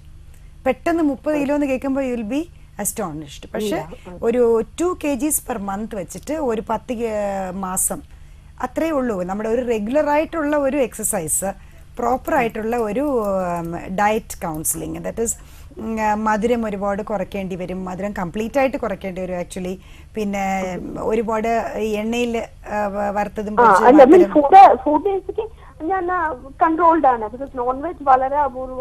നോൺ വെജ് എന്ന് പറഞ്ഞാൽ ഫിഷ് കഴിക്കാം. ഫിഷ് നല്ലതാണ്. ഫ്രൈഡ് ഫുഡ്സ് അങ്ങനെ ഇല്ല. പിന്നെ അൺനെസസറി ഈറ്റിംഗ് ഹാബിറ്റ്സ് ഒന്നും ഇല്ല. പിന്നെ junk foods colas bakery items അതൊന്നും ഇല്ല. അങ്ങനെ ഒരു ഹാബിറ്റിൽ ഐ വാസ് വർക്കിംഗ്. അപ്പം ഒരു നോർമൽ പിന്നെ കോഫി ടീയും ഒരുപാട് കഴിക്കാതിരിക്കുക. ഓക്കെ. സോ ഇതെല്ലാം വേണം. പിന്നെ ഷുഗർ അതിൽ അവോയ്ഡ് ചെയ്യണം. അതിലും കൂടുതൽ ഇടുന്നത് കുറയ്ക്കണം. ഒരുപാട് പാല് അങ്ങനെ കൊളസ്ട്രോൾ കൂട്ടുന്ന എന്ത് സംഭവമായാലും നമ്മൾ തീർച്ചയായിട്ടും കുറച്ച് നിർത്തണം. മധുരം പാടില്ല. എന്റെ ഒരു കൺസേൺ. കാരണം ഞാൻ ഉച്ചയ്ക്ക് എനിക്ക് ഊണ് മസ്റ്റാ. അതാണുള്ള കാരണം ഊണ് എനിക്ക് വേണം ഉച്ചയ്ക്ക്. പക്ഷെ ഉച്ചയ്ക്ക് കഴിച്ചോളൂ. അതിന്റെ ക്വാണ്ടിറ്റി വന്നിട്ട് ലെവൽ ചെയ്താൽ മതി. ഒരു 1-1.5 കപ്പ് അതിന് മുകളിൽ പോവാതെ ബാക്കി വെജിറ്റബിൾസ് ഒക്കെ കൂടുതൽ എടുക്കുക. ആൻഡ് അറ്റ് നൈറ്റ് ഊണ് വേണ്ട. വേറെ എന്തെങ്കിലും ടിഫിൻ എന്തെങ്കിലും ആക്കിയാൽ മതി. സോ ഇതിൻ്റെ എല്ലാത്തിനും അപ്പുറത്ത് exercise is A very important thing. ആദ്യം തുടക്കത്തിൽ സിമ്പിളായിട്ടുള്ള എക്സസൈസ് തുടങ്ങുക, എത്രയും വെയിറ്റ് വെച്ച് തുടങ്ങുമ്പോൾ. പക്ഷേ തീർച്ചയായിട്ടും അതിന് നല്ലൊരു ബെനിഫിറ്റ് കിട്ടും. ഫുഡും നല്ല കൺട്രോൾ ചെയ്ത് എക്സസൈസും കൂടി ആകുമ്പം ഈ ഒരു ഏജിൽ അതൊരു നല്ലൊരു ഇഫക്റ്റീവ് ആയിരിക്കും. Yoga also you can try because you 44 joint flexibility ഒക്കെ വരാൻ യോഗയും ഇതിൻ്റെ ഇടയിൽ നോക്കാം. എക്സസൈസ് പക്ഷേ മസ്റ്റാണ്. നല്ലോണം വേർക്കത്തക്ക രീതിയിൽ ചെയ്താലേ വെയിറ്റ് കുറയുള്ളൂ. പിന്നെ ഓഫ് കോഴ്സ് ഒരു നല്ല ഡോക്ടറെ കണ്ടിട്ട് PCOD ഇത് ട്രീറ്റ്മെൻറ്റ് എടുക്കുകയാണെങ്കിൽ അതിൽ തന്നെ കുറച്ച് വെയിറ്റ് റിഡക്ഷൻ പാർട്ട് വരും, പിന്നെ ഹോർമോണിനെ നോർമലൈസ് ചെയ്യാനുള്ളത് ഇതെല്ലാം വരും. പിന്നെ ഒരു ഇൻറ്റൻസീവ് ഹെവി ട്രീറ്റ്മെൻറ്റ് ഈ 44 ഇയേഴ്സിൽ വേണ്ട. ദറ്റ് ഒരു ഹോർമോൺ ബാലൻസിങ്ങും ഒരു ചെറിയ വെയിറ്റ് റിഡക്ഷനും ആൻഡ് ഒരു ഫീമെയിൽ ഹോർമോൺസിനെ ഒന്ന് ലൈവായിട്ട് വെച്ചിരിക്കാനുള്ള ഇത്രയൊക്കെ മതി ഈ ഏജിൽ. And main thing is reduce your weight. എന്റെ കൺസേണും അതാണ്, കാരണം ഹൈറ്റ് ഇല്ലാത്തതുകൊണ്ട്. അല്ല, അത് വളരെ സിമ്പിൾ ആയിട്ട് വിചാരിച്ചാൽ മതി. ഒരു മാസം 2 കിലോ വെറുതെ കഴിക്കണത് കൺട്രോൾ ചെയ്താൽ പോലും ഒരാൾക്ക് കുറയും. അലോങ് വിത്ത് എക്സസൈസ് ആണെങ്കിൽ 3 to 4 kgs വരെ പറ്റും, തീർച്ചയായിട്ടും പറ്റും. സോ നമ്മൾ വളരെ മനസ്സ് അതിലോട്ട് ഫോക്കസ്ഡ് ആയിരിക്കും. If you are focused on something തീർച്ചയായിട്ടും നമുക്ക് ചെയ്യാൻ പറ്റും. ഒരു മനുഷ്യന് ചെയ്യാൻ പറ്റാത്തതേ ഇല്ല. Okay, so you can do it. Okay, thank you so much for calling. Then ഇനി അടുത്ത ഒരു പെട്ടെന്ന് സ്റ്റോറീസിലേക്ക് വരാം. സോ എന്ന് ചെയ്ത് വേറെ ആരും ഇത് റിപ്പീറ്റ് ചെയ്യാതിരിക്കാൻ വേണ്ടിയിട്ടാണ് ഞാൻ actually I want to tell this. പിന്നെ അടുത്ത ഒരു നല്ല രസകരമായ ഒരു കേസ്, ആക്ച്വലി അതിന് പിന്നെ വളരെ രസകരമായി മാറിയതാണത്. ഒരു വളരെ മെലിഞ്ഞ സ്ത്രീ, 42 വയസ്സോ 43 വയസ്സോ ഉണ്ട്. വയറ് ശരിക്കും ഞാൻ വിചാരിച്ച ഒരു ഗർഭിണിയാണെന്ന്. വെൻഷി ആദ്യം വന്നത് കാഷ്വാലിറ്റിയിലാണ്. ഗ്യാസാണ്, വയറ് മുഴുവൻ ഗ്യാസാണ്. അപ്പോൾ ഈ വയറിങ്ങനെ വേർതിരിക്കണം, ഇവരുടെ വിചാരം ഇത് ഗ്യാസാണ്. 7 വർഷം കൊണ്ട് അവരിത് കൊണ്ട് നടക്കുകയാണ് ഈ വയറിങ്ങനെ. അപ്പം ഞാൻ കാഷ്വാലിറ്റിയിൽ വെച്ചിട്ട് ഈ വയറുവേദന എന്ന് പറഞ്ഞു വന്ന് അങ്ങനെയാണ് ഞാൻ കാണുന്നത് ആസ് സച്ച്. അപ്പം അവർ തന്നെ ഇങ്ങോട്ട് പറഞ്ഞു, ഡോക്ടർ എനിക്ക് ഇടയ്ക്കിടയ്ക്ക് എപ്പോഴും ഇതുപോലെ ഗ്യാസ് വരും, എനിക്ക് ഗ്യാസിൻ്റെ ഗുളികയോ ഇഞ്ചക്ഷനോ എടുക്കുമോ, എനിക്കിപ്പോൾ ശരിയാവും. ഞാൻ പറഞ്ഞു ഇത്രയും വയറ് വീർത്തിരിക്കുന്നതെന്ന്. അപ്പം ഞാൻ ആക്ച്വലി അത് ചെറിയ ഡിസ്റ്റൻഷൻ ചോദിച്ചു. പക്ഷെ നോക്കിയപ്പോൾ നല്ല സോളിഡായിട്ട് നല്ല കട്ടിക്ക് വയറിൻ്റെ അകത്തൊരു വലിയൊരു കട്ടിയായിട്ട് ഫീൽ ചെയ്യുന്നുണ്ട്. അപ്പോൾ അത് തീർച്ചയായിട്ടും something very not very easy as she sees. Gas അല്ല, എന്തോ സോളിഡ് ആയിട്ടുള്ളൊരു മുഴയോ എന്തോ ഉണ്ടെന്നുള്ളത് ബൈ ക്ലിനിക്കൽ പ്രാക്ടീസ്. അത് എൻ്റെ എക്സ്പീരിയൻസ് ഉണ്ടായ it says, my intuition says ഇത് ഇവർ പറയുന്ന അത്ര ഇതല്ല, ഇറ്റ് ഈസ് വെരി സോളിഡ്. അവരെ നിർബന്ധിപ്പിച്ച് അവരുടെ ഹസ്ബൻഡിനോടും ഒക്കെ പറഞ്ഞപ്പോഴാണ് ഒരു സ്കാൻ ചെയ്യാൻ അവർ സമ്മതിച്ചത്. അതുപോലെ ഇല്ല ഗ്യാസ് ആണെന്നാണ് അവർ പറഞ്ഞുകൊണ്ടിരിക്കുന്നത്. അപ്പോൾ അങ്ങനെ പറഞ്ഞു ഇത് 7 വർഷമായി ഇതുപോലെ ഇടയ്ക്കിടയ്ക്ക് ഹോസ്പിറ്റലിൽ കൊണ്ടുപോകുന്നത്. None of them has ആസ്ഡ് four A scan or ഈ സ്ത്രീ റിഫ്യൂസ് ചെയ്താണോ എന്നറിയത്തില്ല. വാട്ട് എവർ, അത് കഴിഞ്ഞിട്ട് സ്കാൻ ചെയ്ത് നോക്കിയപ്പം ഇമാജിൻ ഒരു 20 സെൻറ്റിമീറ്റേഴ്സ് എന്ന് പറഞ്ഞാൽ നെഞ്ചിൻ്റെ അറ്റം തൊട്ട് യൂറിനറി ബ്ലാഡർ വരെ ഉള്ള ഒരു സിസ്റ്റ് ഓവറിയിൽ, വലത്തേ സൈഡിലെ ഓവറിയിൽ ഇത്രേ വലിയൊരു സിസ്റ്റ്. ശരിക്കും പറഞ്ഞാൽ നമുക്ക് സ്കാനിൽ വേറെ ഒരു അവയവവും കാണാൻ പറ്റാത്ത രീതിയിൽ 20 സെൻറ്റിമീറ്റർ എന്ന് പറഞ്ഞാൽ ഇത്ര വലിയൊരു ബലൂൺ പോലത്തെ ഒരു ബാഗ്, അത് വയറിനകത്ത് ഇവർ കൊണ്ടിങ്ങനെ നടക്കണം. അത് വലുതായി വരണ വലിയ സൈസാവുന്ന സിസ്റ്റുമാണ്. 7 വർഷം കൊണ്ട് അത് ഈ പരുവത്തിലായി. ആൻഡ് കുറച്ച് എഡ്യൂക്കേഷൻ കുറഞ്ഞ ഒരാളുമാണ്. പറഞ്ഞ് മനസ്സിലാക്കാൻ ബിറ്റ് ഡിഫിക്കൽട്ട് ഓൾസോ. സോ അപ്പം അത് ശരിക്കും സിസ്റ്റം എന്ന് പറഞ്ഞാൽ അകത്ത് വെള്ളം നിറഞ്ഞ ബാഗായിരിക്കും, പക്ഷേ ഇത് ഇച്ചിരി സോളിഡ് കണ്ടൻസും കൂടെയൊക്കെ എല്ലാം ഉണ്ട്.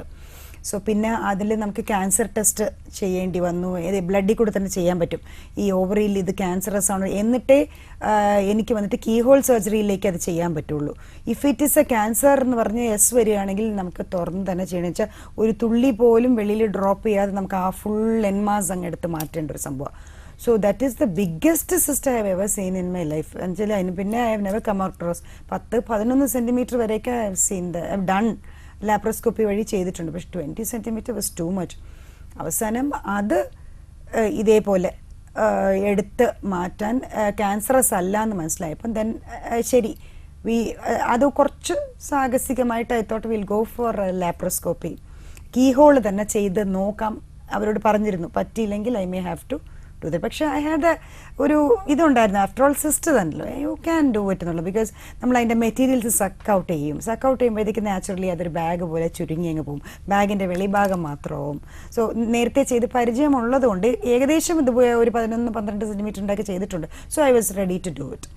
സോ അങ്ങനെ ചെയ്തപ്പോഴത്തേക്കും ഓൾമോസ്റ്റ് ഫുള്ളി കംപ്ലീറ്റ് ആയിട്ട് ആ ബാഗായിട്ട് ഇങ്ങനെ തൊലി മാത്രമായിട്ട് ഫുൾ ഇത്. എന്നിട്ട് പിന്നെ ഞാൻ വെള്ളം നിറച്ചവരെ കാണിച്ചു കൊടുത്തു. ബിക്കോസ് അതിൻ്റെ ഇതൊക്കെ നമുക്ക് സക്ക് ചെയ്തെടുത്തില്ല. ശരി, ഇതാണ് നിങ്ങൾക്ക് ശരിക്കും വയറ്റിനകത്തിരുന്ന സംഭവം. ഷീ കുഡിൻ ബിലീവ് ഇത്രയും വലിയൊരു സംഭവം, ഇത്രയും കട്ടി, അതിൻ്റെ അകത്തുള്ള മെറ്റീരിയലും കൂടെ ഉണ്ടെങ്കിൽ അത് മനസ്സിലാവുള്ളൂ സൈസ്. അപ്പം നിറച്ച് കാണിച്ചു കൊടുത്തപ്പോൾ അവരോട് പറഞ്ഞു see this is what you had ആ ടോട്ടലായിട്ട് എടുക്കാൻ പറ്റും. So that was A magic. Actually ഇത്രയും വലുതായിട്ടും അവർക്കത് പൊട്ടാതിരുന്നു എന്ന് പറയുന്നത് ഏറ്റവും വലിയൊരു മാജിക്കാണ്. സാധാരണ ഒരു 10 സെൻറ്റിമീറ്ററിനോടൊക്കെ അടുത്ത് വരുമ്പോൾ തന്നെ ഒന്നീ അത് ഇങ്ങനെ തിരിഞ്ഞു പോകും, ടോർഷൻ എന്ന് പറയും. അതൊരു ഭയങ്കര സീരിയസ് കണ്ടീഷനാണ്. സഹിക്കാൻ വയ്യാത്ത വയറുവേദനയും കൊണ്ടുവന്ന് അപ്പം പിന്നെ ചിലപ്പം ഈ കീ ഹോളൊന്നും ചെയ്യാനൊന്നും പറ്റില്ല. ആ എമർജൻസിയിൽ ചിലരൊക്കെ ഓപ്പൺ ചെയ്തിട്ട് തന്നെ പെട്ടെന്ന് അതിനെ അങ്ങ് കംപ്ലീറ്റ് ആയിട്ട് ഓവറിയോട് കൂടി എടുത്ത് മാറ്റേണ്ടി വരും. എന്ന് വെച്ചാൽ അതിൻ്റെ ബ്ലഡ് സപ്ലൈ ഒക്കെ പോയി കാണും. ഇത് ഇങ്ങനെ തിരിഞ്ഞു പോയാലും വെച്ചാൽ ഇത്രയും വലിയൊരു സിസ്റ്റം ഇങ്ങനെ തൂങ്ങിക്കിടക്കല്ലേ. സോ അത് ഇങ്ങനെ തിരിഞ്ഞു പോയി കാണും. അണ്ടാശയത്തിൽ നിന്ന് ഇങ്ങനെ തൂങ്ങിക്കിടക്കുക ഒരു വലിയൊരു സാധനം. ഇതിലേതാ അണ്ടാശയം ഏതാ ഇതെന്ന് അറിയില്ല. അതും കൂടി തിരിച്ചെടുത്ത് അണ്ടാശയത്തിനെ ഹാം ചെയ്യാതെ വെച്ചിട്ടാണ് നമ്മൾ ഈ സിസ്റ്റിനെ മാറ്റിയെടുത്തത്. സോ അപ്പം ഈ സിസ്റ്റം എന്ന് പറയുമ്പോൾ അതിൻ്റെ ആ ഒരു വലിപ്പത്തിലുള്ളതിനെ എടുക്കുമ്പോഴത്തേക്കും അത്രയും നമ്മൾ കെയർഫുൾ ആയിരിക്കണം. ബാക്കി എല്ലാ അവയവങ്ങളുടെയും പുറത്ത് കിടക്കുക അത്. സോ അപ്പം അതിൽ നിന്നുമൊക്കെ ഒന്നും ഒട്ടലില്ല എന്ന് ഉറപ്പാക്കി മാറ്റിയെടുത്താണ് പതുക്കെ അതിനെ മാറ്റിയത്. So that was challenging case. പക്ഷേ അത്രയും ലെവലിലേക്കൊക്കെ എന്തിനാ ഡോക്ടർ ഇത്രയും ചാലഞ്ചസ് കൊടുക്കുന്നു എന്ന് ആണ്. That's what I was thinking. നമ്മൾ ആളുകളെ ഉള്ളൂ ഇങ്ങനെയൊക്കെ കാണിക്കുന്നത്. എന്നുവെച്ചാൽ റെഗുലറായിട്ട് ഒരു 7 വർഷമായിട്ട് ഒരു സ്കാൻ പോലും ചെയ്യാതെ ഗ്യാസ് വീട്ടുകാരും ഇവരുടെ ഈ ഒരു ശാഠ്യം കാരണം വീട്ടുകാരും they were not very much gas ആയിരിക്കും. അപ്പോഴത്തേക്ക് ഒരു വേദന മാറി എന്ന് പറയും. ഇതെന്തെന്ന് വെച്ചാൽ ഇത് വന്നിട്ട് ഈ ശരിക്കും ഈ ബവൽസിലൊക്കെ നമ്മുടെ ഈ കുടൽ ഭാഗത്തൊക്കെ പ്രസ് ചെയ്യുമ്പോഴാണ് ഇവർക്ക് ഈ ഗ്യാസിൻ്റെ പ്രശ്നം വരുന്നത്. അതിങ്ങനെ ഇടയ്ക്കിടയ്ക്കിനെ മാറിക്കൊണ്ടിരിക്കും, പൊസിഷൻ മാറി. തീരെ കട്ടിയുള്ളതല്ലല്ലോ, ഒരു ബാഗ് പോലെ കിടക്കുക, വെള്ളത്തിൽ നിറഞ്ഞ ബാഗല്ലേ. സോ അതിങ്ങനെ മാറിക്കൊണ്ടിരിക്കും. പക്ഷെ അത് പൊട്ടാതിരുന്നത് അവരുടെ വലിയൊരു അതിശയമാണ്. എന്നല്ല it would have been emergency. അത് അപ്പം തന്നെ അവർ എവിടെയെങ്കിലും വയറ് കൊണ്ടുപോയി ഫുള്ളായിട്ട് വേറെ സാധാരണ സ്ഥലങ്ങളിൽ പോകണമെങ്കിൽ അവർ ഒട്ടും സമയം എടുക്കത്തില്ല. അതിൽ ഓപ്പൺ സിസേറിയൻ ഓപ്പൺ ചെയ്യുമ്പോൾ ഓപ്പൺ ചെയ്ത് ഇങ്ങനെ എടുക്കുകയെന്ന് വെച്ചപ്പോൾ ഒരു നല്ലൊരു ഓപ്പറേഷനായിട്ട് തന്നെ അത് മാറിയേനെ actually. So it turned out to be a good affair and നല്ല രീതിയിൽ വി കുഡ് ചേഞ്ച് ഇറ്റ്. അതേപോലെ തന്നെ same case, almost same case, ഇതേപോലെ തന്നെ വയറിനകത്ത് വളരെ സോളിഡായിട്ട് ഒരു മുഴയുമായിട്ട്. പക്ഷെ അവർക്ക് വന്നിട്ട് ഇത്രയും അവർ ഉപേക്ഷയല്ല. പക്ഷേ എന്തോ ഇത് വന്നു എന്നാൽ പോലും ഒരു വലിയൊരു ഇത് ചെയ്യാനോ ഒരു അതിനെക്കുറിച്ച് കൂടുതൽ സ്കാൻ ചെയ്യാനോ അങ്ങനെയൊന്നും ചിലർക്ക് ഈ സ്കാൻ എന്ന് പറഞ്ഞാൽ എന്തോ ഒരു പേടിയുണ്ടെന്ന് തോന്നുന്നു. സ്കാൻ ചെയ്താൽ വല്ലതൊക്കെ അറിയാൻ പറ്റിയാൽ പ്രോബ്ലം ആവില്ല. അതുകൊണ്ട് ഇവർ സ്കാൻ ചെയ്യാൻ പോയില്ല. വേറെ എന്തൊക്കെയോ ഒക്കെ ടെസ്റ്റ് ചെയ്ത് നോക്കിയിരിക്കണോ, അപ്പോൾ ഒന്നും കുഴപ്പമില്ല എന്നൊക്കെ പറഞ്ഞ് എവിടെ നിന്നൊക്കെയോ അയച്ചിരിക്കുന്നു. കാര്യമായിട്ട് ഒരു നല്ല ഒരു സെൻറ്ററിലൊന്നും അവർ പോയിട്ടില്ല. അതും ഇതുപോലെ നമുക്ക് പക്ഷെ അതെൻ്റെ ഒ പിയിൽ തന്നെ വന്നത് ജസ്റ്റ് ഒന്ന് സ്കാൻ ചെയ്ത് നോക്കാൻ. ബിക്കോസ് വയറ് കണ്ടപ്പോൾ തന്നെ ഒരു നമുക്ക് ആ ഒരു ഇൻറ്റ്യൂഷൻ വിൽ ടെൽ ഇത് this is not normal at all, something a very abnormal about it. അത് അങ്ങനെ നോക്കിയപ്പോഴത്തേക്കും മൊത്തം ഗർഭപാത്രത്തിൽ ഏറ്റവും വലിയ സൈസ് 3-4 മുഴകൾ. എന്ന് വെച്ചാൽ ഓരോ മുഴയ്ക്കും 12-13 സെൻറ്റിമീറ്റർ ഉണ്ട്. ഗർഭപാത്രം തന്നെ 6.5 സെൻറ്റിമീറ്ററേ ഉള്ളൂ നീളത്തിൽ. സോ യു ക്യാൻ ഇമാജിൻ ഓരോ മുഴയും 10-11 സെൻറ്റിമീറ്റർ വരുമ്പോഴത്തേക്കും ഗർഭപാത്രം വാസ് ലൈക്ക് ബിഗ്, ഒരു വലിയ ഒരു കുടം പോലെ ഉണ്ടായിരുന്നു. ശരിക്കും പറഞ്ഞാൽ അത്രയ്ക്ക് വലുതായി. ഈ ശരിക്കും നെഞ്ചിൻ്റെ അവിടെ നിന്ന് താഴെ വരെ ഉണ്ടായിരുന്നു. അത്രയും വലിയ ഒരു 3-4 ഫൈബ്രോയിഡിന് ഗർഭപാത്രം ഇതാണ്, ഫൈബ്രോയിഡ് ഇതാണെന്ന് തിരിച്ചറിയാൻ പറ്റില്ല. എല്ലാം കൂടി ഒരു വലിയൊരു സംഭവമായിരുന്നു. സ്കാനിൽ തന്നെ നമുക്ക് കാണാൻ പറ്റി. വേറെ അവയവങ്ങളൊന്നും ദൃശ്യമല്ല. കാര്യം ഇതിങ്ങനെ അടഞ്ഞിരിക്കുന്നുണ്ട്. അപ്പോൾ ഡോക്ടർ നമുക്കൊരു കോൾ കണക്ട് ചെയ്യാം. Hello hello hello, welcome to life beats. ആരാണ്? ഞാൻ ബിന്ദു ആറ്റിങ്ങൽ. ഓക്കെ, ഡോക്ടറോട് സംസാരിച്ചോളൂ. ഓക്കെ. ഹലോ ബിന്ദു. ഹലോ, എനിക്ക് 32 വയസ്സായി. എന്റെ മുടി നരയ്ക്കുന്നു ചെറുതായിട്ടൊക്കെ. അതിന് എന്തെങ്കിലും മാർഗം ഉണ്ടാന്ന് ചോദിക്കാൻ. പീരിയഡ്സ് ഒക്കെ നോർമലാണോ? എന്താ പീരിയഡ്സ് ഒക്കെ നോർമലാണോ? കറക്റ്റായിട്ട് മാസക്കുള്ളിയൊക്കെ നന്നായിട്ട് താമസിക്കാനേ ഉള്ളൂ. 20-ാം തീയതി ഉള്ളത് 25-ാം തീയതിക്കാ. അതിനപ്പുറത്ത് പോകാറില്ലല്ലോ? ഇല്ല. അപ്പം ബേസിക്കലി ഒരു ഹോർമോണൊക്കെ ഒന്ന് ചെക്ക് ചെയ്ത് നോക്കണം കേട്ടോ. ഹോർമോൺ എന്തെങ്കിലും തൈറോയിഡ് തൊട്ടുള്ള ബാക്കി സ്ത്രീ ഹോർമോണുകളെല്ലാം ഒന്ന് നോക്കണം. ബേസിക്കായിട്ട് അതിന് വല്ല പ്രോബ്ലം ഉണ്ടോയെന്ന്. പിന്നെ കുടുംബപരമായിട്ട് എളുപ്പം നരയ്ക്കുന്ന ഒരു അവസ്ഥ വല്ലതും ഉണ്ടോ എന്ന് നോക്കണം. അങ്ങനെ വലുതായിട്ടില്ല. അമ്മയ്ക്ക് ചെറുതായിട്ടൊക്കെ നരയ്ക്കും. അവർക്ക് 60 വയസ്സ് കഴിഞ്ഞ്. അല്ല, അത് കാര്യമില്ല. ഇത്രയും നേരത്തെ നരയ്ക്കുന്ന ഒരു അവസ്ഥ വേറെ ഫാമിലിയിൽ വേറെ മെമ്പേഴ്സിനുണ്ടോ എന്നുള്ളത് നോക്കണം. ജനറ്റിക് ആയിരിക്കാം ചിലപ്പം. പിന്നെ 4ാമത്തെ കാര്യം, ഒരുപാട് കോസ്മെറ്റിക്സ്, ഒരുപാട് ട്രീറ്റ്മെന്റ്സ്, കളറിങ്, സ്ട്രെയിറ്റനിങ്, അത് ഇത് എല്ലാം തീർച്ചയായിട്ടും നരയും മുടി കൊഴിച്ചിലും വരുത്തും. അപ്പോഴത്തേക്കുള്ള സൗന്ദര്യം തോന്നുമെങ്കിലും ലോങ് ടേമിൽ നമുക്ക് വന്നിട്ട് ഇപ്പം നമുക്ക് ഉള്ള സംഭവം മുടി എങ്ങനെ ഇരിക്കുന്നു അത് തന്നെ സൗന്ദര്യം എന്ന് വിചാരിക്കണം എന്നാണ് എനിക്ക് തോന്നിയിട്ടുള്ളത് മിക്കവാറും. ഇപ്പം സ്ട്രെയിറ്റൻ ചെയ്തു എന്ന് പെട്ടെന്ന് സൗന്ദര്യം മാറുന്നില്ല എന്നുള്ള ഒരു പക്ഷക്കാരിയാണ് ഞാൻ. See you try to be beautiful in your own way. എല്ലാവരും മുടിയും സ്ട്രെയിറ്റ് ചെയ്ത് എല്ലാവരും കളറും ചെയ്ത് നടന്നാൽ വാട്ട് ഇസ് ദ ഫൺ? ആരെങ്കിലും ഒരാൾ ഷുഡ് ബി ഡിഫറെൻ്റ് അല്ലേ? അങ്ങനെ ആകുമ്പം കാണാനും കൗതുകം കാണും. നമ്മൾ കേരളീയർക്ക് നമുക്ക് ചില രീതികളുണ്ട്. നമ്മൾ എത്രയൊക്കെ ചെയ്താലും നമുക്കിപ്പോൾ നോർത്ത് ഇന്ത്യയിലുള്ള സിനി സ്റ്റാർസിൻ്റെ മുഖമൊന്നും നമുക്ക് കിട്ടത്തില്ല. അത് അവരുടെ ജനറ്റിക് ആയിട്ട് അവർ അങ്ങനെ നീളത്തിൽ നല്ല കോലൻ മുടിയും നീണ്ട മെലിഞ്ഞ ശരീരമായിട്ട് അത് അവരുടെ ആര്യൻസ് അവരുടെ ജനറ്റിക്സ് വേറെ ആയിരിക്കാം. മേ ബി നമ്മൾ കുറച്ചും കൂടെയൊക്കെ സൗത്ത് ഇന്ത്യൻസിന് വേറെ ഒരു വ്യത്യസ്തമായ, പക്ഷെ നമ്മളിൽ നമ്മുടേതായ ഒരു സൗന്ദര്യമുണ്ട്, അവരെ അപ്രിഷ്യേറ്റ് ചെയ്യുന്നതാണ്. സോ ആ ഐശ്വര്യത്തിന് സൗന്ദര്യത്തിന് ദയവേത് ക്യാരി ഔട്ട് ചെയ്യുക. അല്ലാതെ വേറൊരാളായി മാറിയിട്ട് നമുക്ക് സൗന്ദര്യം വരുത്തണ്ട. അനാവശ്യമായിട്ട് സ്ട്രെയിറ്റൻ ചെയ്യുക, അനാവശ്യമായിട്ട് കളറൊക്കെ ചെയ്താൽ ഷുവറായിട്ട് എൻ്റെ അടുത്ത് ഒരുപാട് കുട്ടികൾ ഇപ്പോൾ വരുന്നുണ്ട്, മുടി നരയ്ക്കുന്നുണ്ട്, പിന്നെ മുൻവശത്തിൽ നിന്ന് മുഴുവനായിട്ട് മുടി കൊഴിഞ്ഞു പോയവരൊക്കെ ഉണ്ട്. എന്നുവെച്ചാൽ ഇതൊക്കെ എന്തൊക്കെ പറയുമ്പോഴും അവർ വളരെ ഹാംലെസ് ആണെന്നൊക്കെ പറയുമായിരിക്കും. But chemical is chemical. വല്ലാത്ത കെമിക്കൽസ് നമ്മളെ തലയോട്ടിയിൽ തൊട്ട് കഴിഞ്ഞാൽ അപ്പോഴത്തേക്കൊന്നും തോന്നില്ല. ഒരു 1 ഇയറിനുള്ളിൽ പതുക്കെ പതുക്കെ നിങ്ങൾക്ക് അതിൻ്റെ ഇഫക്റ്റ് വന്നു തുടങ്ങും. പതുക്കെ മുടി കംപ്ലീറ്റ് കൊഴിഞ്ഞു തുടങ്ങും. അത് ചെയ്ത ഒരുപാട് പേര് അവരുടെ എക്സ്പീരിയൻസ് എന്നോട് പറഞ്ഞത് വെച്ചിട്ടാണ് ഇപ്പോൾ ഇത് ഇങ്ങനെ വരുമ്പോൾ തന്നെ കാണുമ്പോൾ അറിയാം. ദയവ് ചെയ്ത് അതുകൊണ്ട് അനാവശ്യമായിട്ടുള്ള കെമിക്കൽസ്, ജെല്ല് എല്ലാം അനാവശ്യമായിട്ട് തലയിൽ ഉപയോഗിക്കാതിരിക്കുക. പിന്നെ ഏറ്റവും അത്യാവശ്യം ഈ നര കുറയാനായിട്ട്, ഇപ്പോൾ വന്നതിനൊന്നും ചെയ്യാൻ പറ്റില്ല, ഇനി വരാതിരിക്കാനുള്ള പ്രോട്ടീൻ വൈറ്റമിൻ കോമ്പിനേഷൻ ഉണ്ട്. അത് നല്ല ഒരു ഡോക്ടറെ കണ്ടാൽ അവർ എഴുതി തരും. ഓക്കെ. പിന്നെ ഒരു ഡോക്ടർ ഒരു സംശയം കൂടെ ഉണ്ട്. എനിക്ക് 2 കുട്ടികളുണ്ട്. ഇപ്പം വേറൊരു കല്യാണം കഴിഞ്ഞ് ഞാൻ പ്രസവം നിർത്തിയതാ, ലാപ്രയാണ് ചെയ്തത്. അപ്പൊ ഒരു കുട്ടിക്ക് ഇനി ശരിയാവോ? റീകാനലൈസേഷൻ എന്നൊരു സംഭവമുണ്ട്. ഈ ബന്ധിപ്പിച്ചിരിക്കുന്ന ട്യൂബിന് രണ്ടാമത് ഒന്നിന്ന് പഴയ പോലെ കടുപ്പിച്ച് രണ്ടും തമ്മിൽ ജോയിൻ ചെയ്യിച്ച് നോർമലാക്കി മാറ്റണം. പക്ഷെ അതിൻ്റെതായ റിസ്കുകളുണ്ട്. പഴയതുപോലെ 100% പ്രഗ്നൻസിയുടെ സാധ്യത ഉണ്ടാവില്ല. എന്തായാലും 50% കാണുള്ളൂ. പിന്നെ ട്യൂബിൽ പ്രഗ്നൻ്റ് ആവാനും സാധ്യതയുണ്ട്. അതൊക്കെ അറിഞ്ഞുകൊണ്ട് വേണമായിരിക്കണം ഈ ട്യൂബ് രണ്ടാമത് റീകാനലൈസ് ചെയ്യാൻ പോവാനായിട്ട്. അതും കൂടി ആലോചിച്ചോളണം. ഓക്കെ, ശരി. Thank you so much for calling. ഇത്രയും വലിയൊരു അല്ല, ഇത് ഈ രണ്ടാമത് വന്നത് സിസ്റ്റ് അല്ല, ഭയങ്കര വലിയ. ഇത് ഈ വലിയ വലിയ ഫൈബ്രോയിഡ് എന്ന് പറയുന്ന മുഴകൾ, thank God that was not also cancerous ആയിട്ടുള്ള ഇത്രയും വലിയൊരു ആ ഹോൾ തിങ് അവസാനം അത് വന്നിട്ട് ഞാൻ ഓപ്പൺ തന്നെയാണ് ചെയ്തത്. ബിക്കോസ് അത് വലിയൊരു സാഹസമാണ്. അത്രയും ഈ നെഞ്ച് വരെ ഉള്ളതിനെയൊക്കെ പോയിട്ട് ഐ ഡോണ്ട് തിങ്ക് ലാപ്രോസ്കോപ്പി വഴി പോകുന്നത് it's not a good thing. What I felt in my experience. So ഇത് 1.5 മണിക്കൂറിനകത്ത് ആക്ച്വലി ഓപ്പറേഷൻ കഴിഞ്ഞു. ചെറിയൊരു ഇൻസിഷൻ ഇട്ടിട്ട് മുഴകളൊക്കെ മാറ്റിയിട്ട് യൂട്രസിന് അങ്ങ് മാറ്റി കഴിഞ്ഞപ്പോഴത്തേക്കും ടോട്ടൽ വെയിറ്റ് ഞങ്ങൾ എടുത്തപ്പം it was around 11 kgs.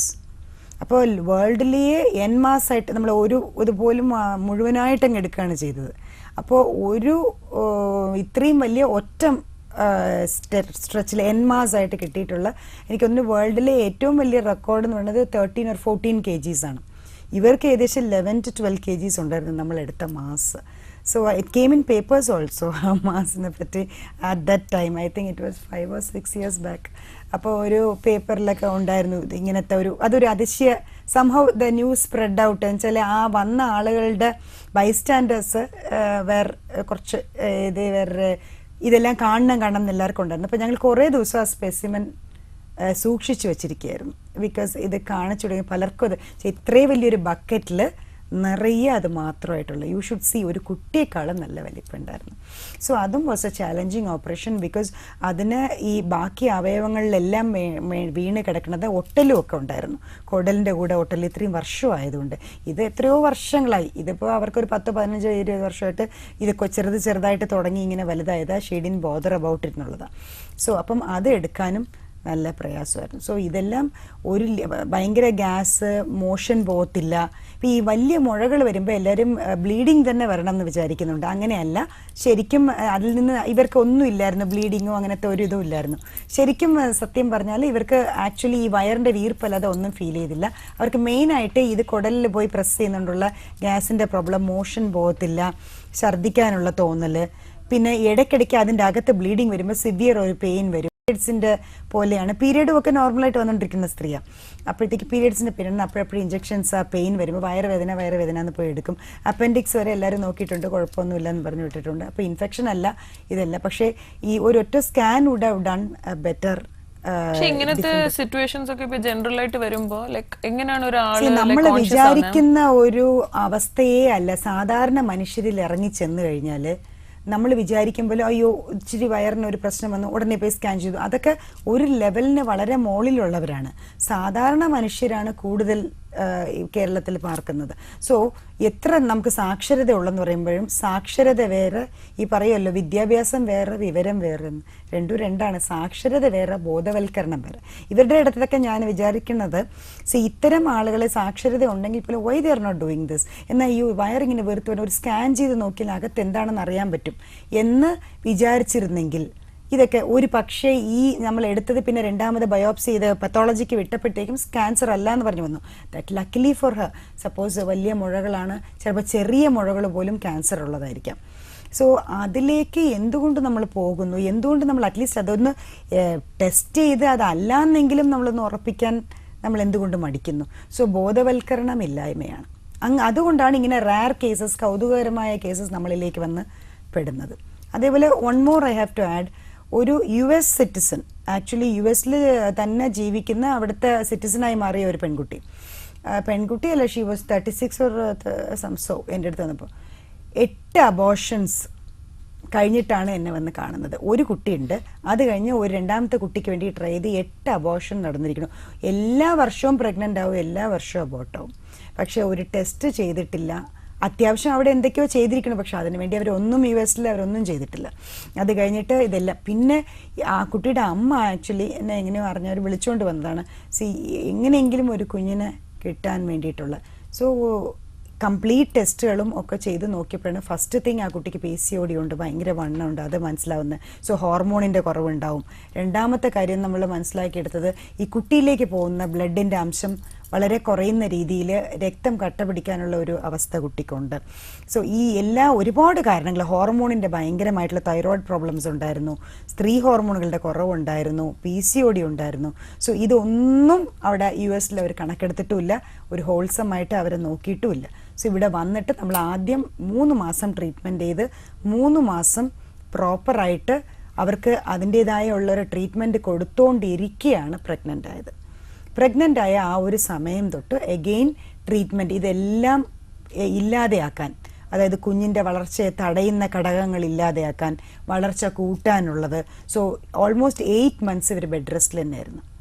And then she was under total care in my hospital self and she got the baby right. ഒരു കുഴപ്പമില്ലാതെ നമുക്ക് ബേബിയെ എടുക്കാൻ പറ്റി. ആദ്യത്തെ സിസേറിയൻ ആയിരുന്നുകൊണ്ട് രണ്ടാമത്തെ സിസേറിയൻ ചെയ്യേണ്ടി വന്നു. സോ നല്ല രീതിയിൽ 8 അബോർഷൻ കഴിഞ്ഞ് 9th നമുക്കൊരു ബേബിയെ കൊടുക്കാൻ പറ്റി. സോ അതും ഈ ഒരു ഇൻ US നമ്മൾ വേൾഡിലെ ഒരു പ്രീമിയം കൺട്രി എന്നൊക്കെ പറയുന്ന ഒരു സംഭവമാണ്. ബട്ട് അവിടെ പോലും ഇനിയിപ്പോൾ ഇന്ത്യൻസിനെ അങ്ങനെ ട്രീറ്റ് ചെയ്യണോ എനിക്കറിയില്ല, ബട്ട് വാട്ട് എവർ ഈ പ്രോപ്പറായിട്ടുള്ള ഒരു കെയർ ഓഫ് ട്രീറ്റ്മെൻറ്റ്, അവരുടെ ഇത്രയും കാര്യങ്ങൾ കണ്ടുപിടിച്ച് അവരെ ട്രീറ്റ് ചെയ്തിരുന്നെങ്കിൽ ഈ 8 അബോർഷനൊന്നും വരത്തില്ലായിരുന്നു. 1-2 ആവുമ്പോൾ തന്നെ നമ്മളിവിടെ പാനിക്ഡ് ആവുകയാണ്. അടുത്തത് എങ്ങനെയെങ്കിലും ഇവർക്ക് അടുത്ത നല്ലൊരു കുട്ടിയെ കൊടുക്കണം എന്നുള്ള രീതിയിലാണ് നമ്മൾ ആ ഒരു പ്രഷ്യസ്നെസ് നമുക്ക് വരുന്നില്ല. സോ അതും ഒരു വളരെ എന്ന് വെച്ചാൽ എഡ്യൂക്കേഷനെ പറ്റിയോ ഇതിനെ പറ്റിയോ പറയാൻ പറ്റില്ല. ബിക്കോസ് USA പോലെയുള്ള ഒരു വലിയ കൺട്രിയിൽ നിന്ന് പോലും 6-8 വർഷം ഒരു ട്രീറ്റ്മെൻറ്റ് നിഷേധിക്കപ്പെട്ടിരിക്കണമെന്ന് വേണമെങ്കിൽ പറയാം. അല്ലെങ്കിൽ അവരെന്താണ് അവരുടെ അവസ്ഥ എന്നുള്ളത് നിഷേധിക്കപ്പെട്ടിട്ടാണ് അവർ they came back to India. ഇവിടെയെങ്കിലും ട്രീറ്റ്മെൻറ്റ് കിട്ടുമല്ലോ എന്നുള്ള ആൻഡ് സക്സസ്ഫുള്ളി നമ്മളിവിടെ കാണിച്ചു കൊടുത്തു that we can bring out the child successfully, ഒരു ഫുള്ളായിട്ട് വിതൗട്ട് അബോർഷൻ, അതിന് പ്രോപ്പറായിട്ട് ട്രീറ്റ്മെൻറ്റ് കൊടുക്കും. So I was so proud to be an Indian doctor in that way, especially a Keralite. അപ്പോൾ ശരിക്കും പറഞ്ഞാൽ അവരെല്ലാം US സിറ്റിസൻസ് ആണ്. They were all very happy. അവർക്കൊട്ടും വിശ്വസിക്കാൻ കൂടി പറ്റില്ല ഇത് എങ്ങനെ ഇത് പറ്റി എന്നുള്ളത്. ബിക്കോസ് എവറി ടൈം അബോർഷൻ വരുന്നൊരു പെൺകുട്ടിയുണ്ട്. So still they call me, still they bring the child to me. ഇപ്പോൾ ഏകദേശം 5-6 വയസ്സായി കാണാൻ കുട്ടിക്ക്. So everything is fine now. So ഇതുപോലെ വളരെ കൗതുകകരമായ കേസുകൾ ഇങ്ങനെ പറഞ്ഞു പോയാൽ കുറച്ചധികം ഉണ്ട്, ഒരുപാട് ഇങ്ങനെ ഇതെല്ലാം. പക്ഷേ കൗതുകകരമായി ആകുന്നത് എപ്പോഴെന്ന് വെച്ചാൽ നമ്മുടെ ബോധവൽക്കരണമില്ലായ്മയിലൂടെയാണ്. സിമ്പിളായിട്ട് തീർക്കേണ്ട കാര്യങ്ങൾ ചിലപ്പോൾ ചെറിയ എനിക്ക് എല്ലാവർക്കും പറയേണ്ട ഒരു മെസ്സേജ്, ഇപ്പോൾ പോളിസിസ്റ്റിക് ഓവറി കാണും, അതിനെ പ്രോപ്പറായിട്ട് ട്രീറ്റ് ചെയ്ത് ഒന്ന് വെയിറ്റ് കുറച്ച് ചെറിയ തോതിൽ ചെറുപ്പത്തിലേ നമ്മൾ കാണുന്നുണ്ട്, അമ്മയ്ക്കറിയാം പെൺകുട്ടിക്ക് പീരിയഡ്സ് വരില്ല, ഒന്ന് സിമ്പിളായിട്ട് തീർത്താൽ കല്യാണത്തിന് മുമ്പേ ഷീൽ ബി ഓക്കെ. അതിൽ ഒരു ബോധറേഷൻ ഉണ്ടാവില്ല. പീരീഡ് മാത്രം വരുത്താനുള്ള ഗുളിക ഏതെങ്കിലും ഡോക്ടറെ അടുത്ത് നിന്ന് വാങ്ങിക്കും, അത് അങ്ങനെ പോകും ട്രീറ്റ്മെൻറ്റ്. പല ഡോക്ടേഴ്സും അങ്ങനെ തന്നെയാണ്, അവരും ഒരു സിസ്റ്റമാറ്റിക് ട്രീറ്റ്മെൻറ്റിലേക്ക് പോകാറില്ല അൺലെസ് അതർവൈസ് നമ്മൾ ഇങ്ങനത്തെ ഡിസീസൊക്കെ അന്നത്തെ ദിവസത്തിലേക്ക് നമ്മൾ അതിനെ അപ്ഡേറ്റ് ചെയ്യണം, അത് ഇത്രത്തോളം വന്നിട്ടുണ്ടെന്നുള്ളത്. സോ അങ്ങനെ വരുമ്പോഴേ നമുക്കൊരു ബോധവൽക്കരണം എല്ലാവർക്കും കൊടുക്കാൻ പറ്റുള്ളൂ. സോ അങ്ങനെയുള്ള സിമ്പിളായിട്ട് തീർക്കാൻ പറ്റാത്തതിനെയൊക്കെ പിന്നെ അങ്ങനെ വെച്ചിട്ട് പിന്നെ കുട്ടികളുണ്ടാവാത്തൊരവസ്ഥയിൽ പോയി പിന്നെ IVF, ടെസ്റ്റ് ട്യൂബ് ബേബി, അങ്ങനെ വലിയ വില കൂടിയ ട്രീറ്റ്മെൻറ്റിലേക്ക് പോകുന്ന ഒരവസ്ഥ ഇപ്പോൾ സ്ഥിരമുണ്ട്. സോ അങ്ങനെ നമ്മളുടെ ദേഹത്തിനെയോ നമ്മുടെ പൈസ ഒരുപാട് കളയുന്ന ട്രീറ്റ്മെൻറ്റ്സോ ഒന്നും വേണ്ട, സിമ്പിളായിട്ടിരിക്കുമ്പോൾ സിമ്പിളായിട്ട് ട്രീറ്റ് ചെയ്ത് തീർക്കാൻ ശ്രമിക്കുക. റെഗുലർ ചെക്കപ്സ് ഉണ്ടെങ്കിൽ ഈ പ്രശ്നമേ വരില്ല. എല്ലാ സ്ത്രീകളോടും അത്രേ പറയുന്നുള്ളൂ. ഞാൻ ഒരു ആരോഗ്യത്തിന് വേണ്ടി എന്തെല്ലാം ചെയ്യുന്നു, 6 മാസത്തിലൊരിക്കൽ ഒരു visit to the gynaecologist. Basically അവരുടെ അടുത്ത് പോകുമ്പോൾ അവർ ജനറലായിട്ടുള്ള കാര്യങ്ങൾ നോക്കും, സ്കാൻ നോക്കും, എല്ലാം നോക്കും. സോ അത് വേണം. ബ്രസ്റ്റിൻ്റെ ചെക്കപ്സ് റെഗുലറായിട്ട് മാമോഗ്രാം ഒക്കെ ചെയ്യണം. ഒരു ഏജ് കഴിഞ്ഞാൽ അത് ഡോക്ടർ പറഞ്ഞുതരും ഏത് ഏജിൽ എത്ര വർഷം കൂടുമ്പോൾ ചെയ്യണം എന്നുള്ളത്. സോ എല്ലാ കാര്യങ്ങളും നോക്കി വെച്ചാൽ അനാരോഗ്യത്തിലോട്ട് പോയിട്ട് അയ്യോ എനിക്ക് ഇനി അസുഖം ട്രീറ്റ് ചെയ്തുകൊണ്ട് ഞാൻ നടക്കുകയാണ് എന്ന് പറയേണ്ട കാര്യമില്ല. സോ അതുകൊണ്ടാണ് ഞാൻ ആദ്യമേ പറഞ്ഞത്, health is greater and important than anything in life. അത് ഒരു ഹെൽത്ത് കെയർ പേഴ്സണൽ എന്നുള്ള രീതിയിൽ as A doctor I can tell. എന്നുവെച്ചാൽ ഏത് പണക്കാരനും ഇപ്പോൾ ഒരു ക്യാൻസർ വന്നിട്ട് കിടന്ന് കരയുന്നത് ഞാൻ കണ്ടിട്ടുണ്ട്. His money can't do anything with that. ആ ഒരു സമയത്ത് നമുക്കൊന്നും ചെയ്യാൻ പറ്റാത്ത സങ്കടം തോന്നിപ്പോകുന്ന അവസ്ഥയാണ്. എത്ര നമ്മൾ പൈസ ഉണ്ടാക്കില്ല, എന്തിൻ്റെ പുറകെ ഉണ്ടായാലും ആരോഗ്യം ശ്രദ്ധിക്കാതെ ഉള്ള ഒരു ഓട്ടം നമ്മൾ എവിടെയും എത്തിക്കത്തില്ല. ചിലപ്പം നമ്മൾ ബെഡിലേക്കായിരിക്കും എത്തിക്കുന്നത്. സോ ഒരു രോഗിയായിട്ട് നമ്മൾ ജീവിക്കാതെ ഒരു പ്രോപ്പറായിട്ട് ചെറിയ കാര്യങ്ങളെങ്കിലും നോക്കി നോർമലായിട്ടുള്ള ഫുഡൊക്കെ കഴിച്ച് നമ്മൾക്ക് തന്നെ കുറേയൊക്കെ നമ്മളെ ശരിയാക്കാൻ പറ്റും. സോ ഈ നല്ലൊരു പൊന്നോണപ്പുലരിയിൽ നല്ല പൊന്നോണത്തിൻ്റെ കാലത്തിൽ എല്ലാവർക്കും സന്തോഷമുള്ളൊരു കാലഘട്ടമാണ്. അതിനോടൊപ്പം ആരോഗ്യവും നീണ്ട ആയുസ്സും ഏറ്റവും വലിയൊരു കാര്യമാണ്. സോ എല്ലാവർക്കും ഈ പൊന്നോണ നാളുകളിൽ നല്ല സന്തോഷം, നീണ്ട ആയുസ്, നല്ല ആരോഗ്യം എല്ലാവർക്കും ദൈവം നൽകട്ടെ എന്ന് ഞാൻ എല്ലാ കേരളീയർക്കും നല്ലൊരു ഓണം ആശംസിച്ചുകൊള്ളുന്നു. അടുത്ത ആഴ്ച ഓണ പരിപാടികളായിരിക്കും, അതുകൊണ്ട് പിന്നെ അത് കഴിഞ്ഞ് നമുക്ക് കാണാം. സോ എല്ലാവർക്കും നല്ല ഒരു ഓണാശംസ, ആരോഗ്യമുള്ള ഓണം, അതുകൊണ്ട് സന്തോഷപരമായിട്ടുള്ള ജീവിതം, ആരോഗ്യപരമായിട്ടുള്ള Onam. So a very happy Onam to all the Keralites who are watching this. Thank you. Life ബീറ്റ്സിലെ ഇന്നത്തെ ഈ എപ്പിസോഡ് ഇവിടെ വൈൻഡ് അപ്പ് ചെയ്യുവാണ്. അടുത്ത എപ്പിസോഡിൽ പുതിയ ടോപ്പിക്സുമായി നമുക്ക് വീണ്ടും കാണാം. Till then it's bye and a very happy Onam to all the viewers. Punarjani Hospital, Aksharavedi, Peta, Trivandrum. Dr. Sweety, Chairman, Managing Director and Chief Gynecologist. Advanced keyhole surgeries for all gynecology and infertility related problems. Infertility treatment for couple, painless normal delivery, laser treatment for skin problems, combo gym, post-delivery guidance, scientific cancer detection and protection, and systematic weight loss treatment. Punarjani Hospital, Gynecology, Infertility and Laparoscopic Center. Aksharavedi, Peta, Trivandrum 24. Phone 0471 2476 399 94460 45959. ഈ പരിപാടി നിങ്ങൾക്കായി അവതരിപ്പിച്ചത് Punarjani Hospital, Aksharavedi, Peta, Trivandrum.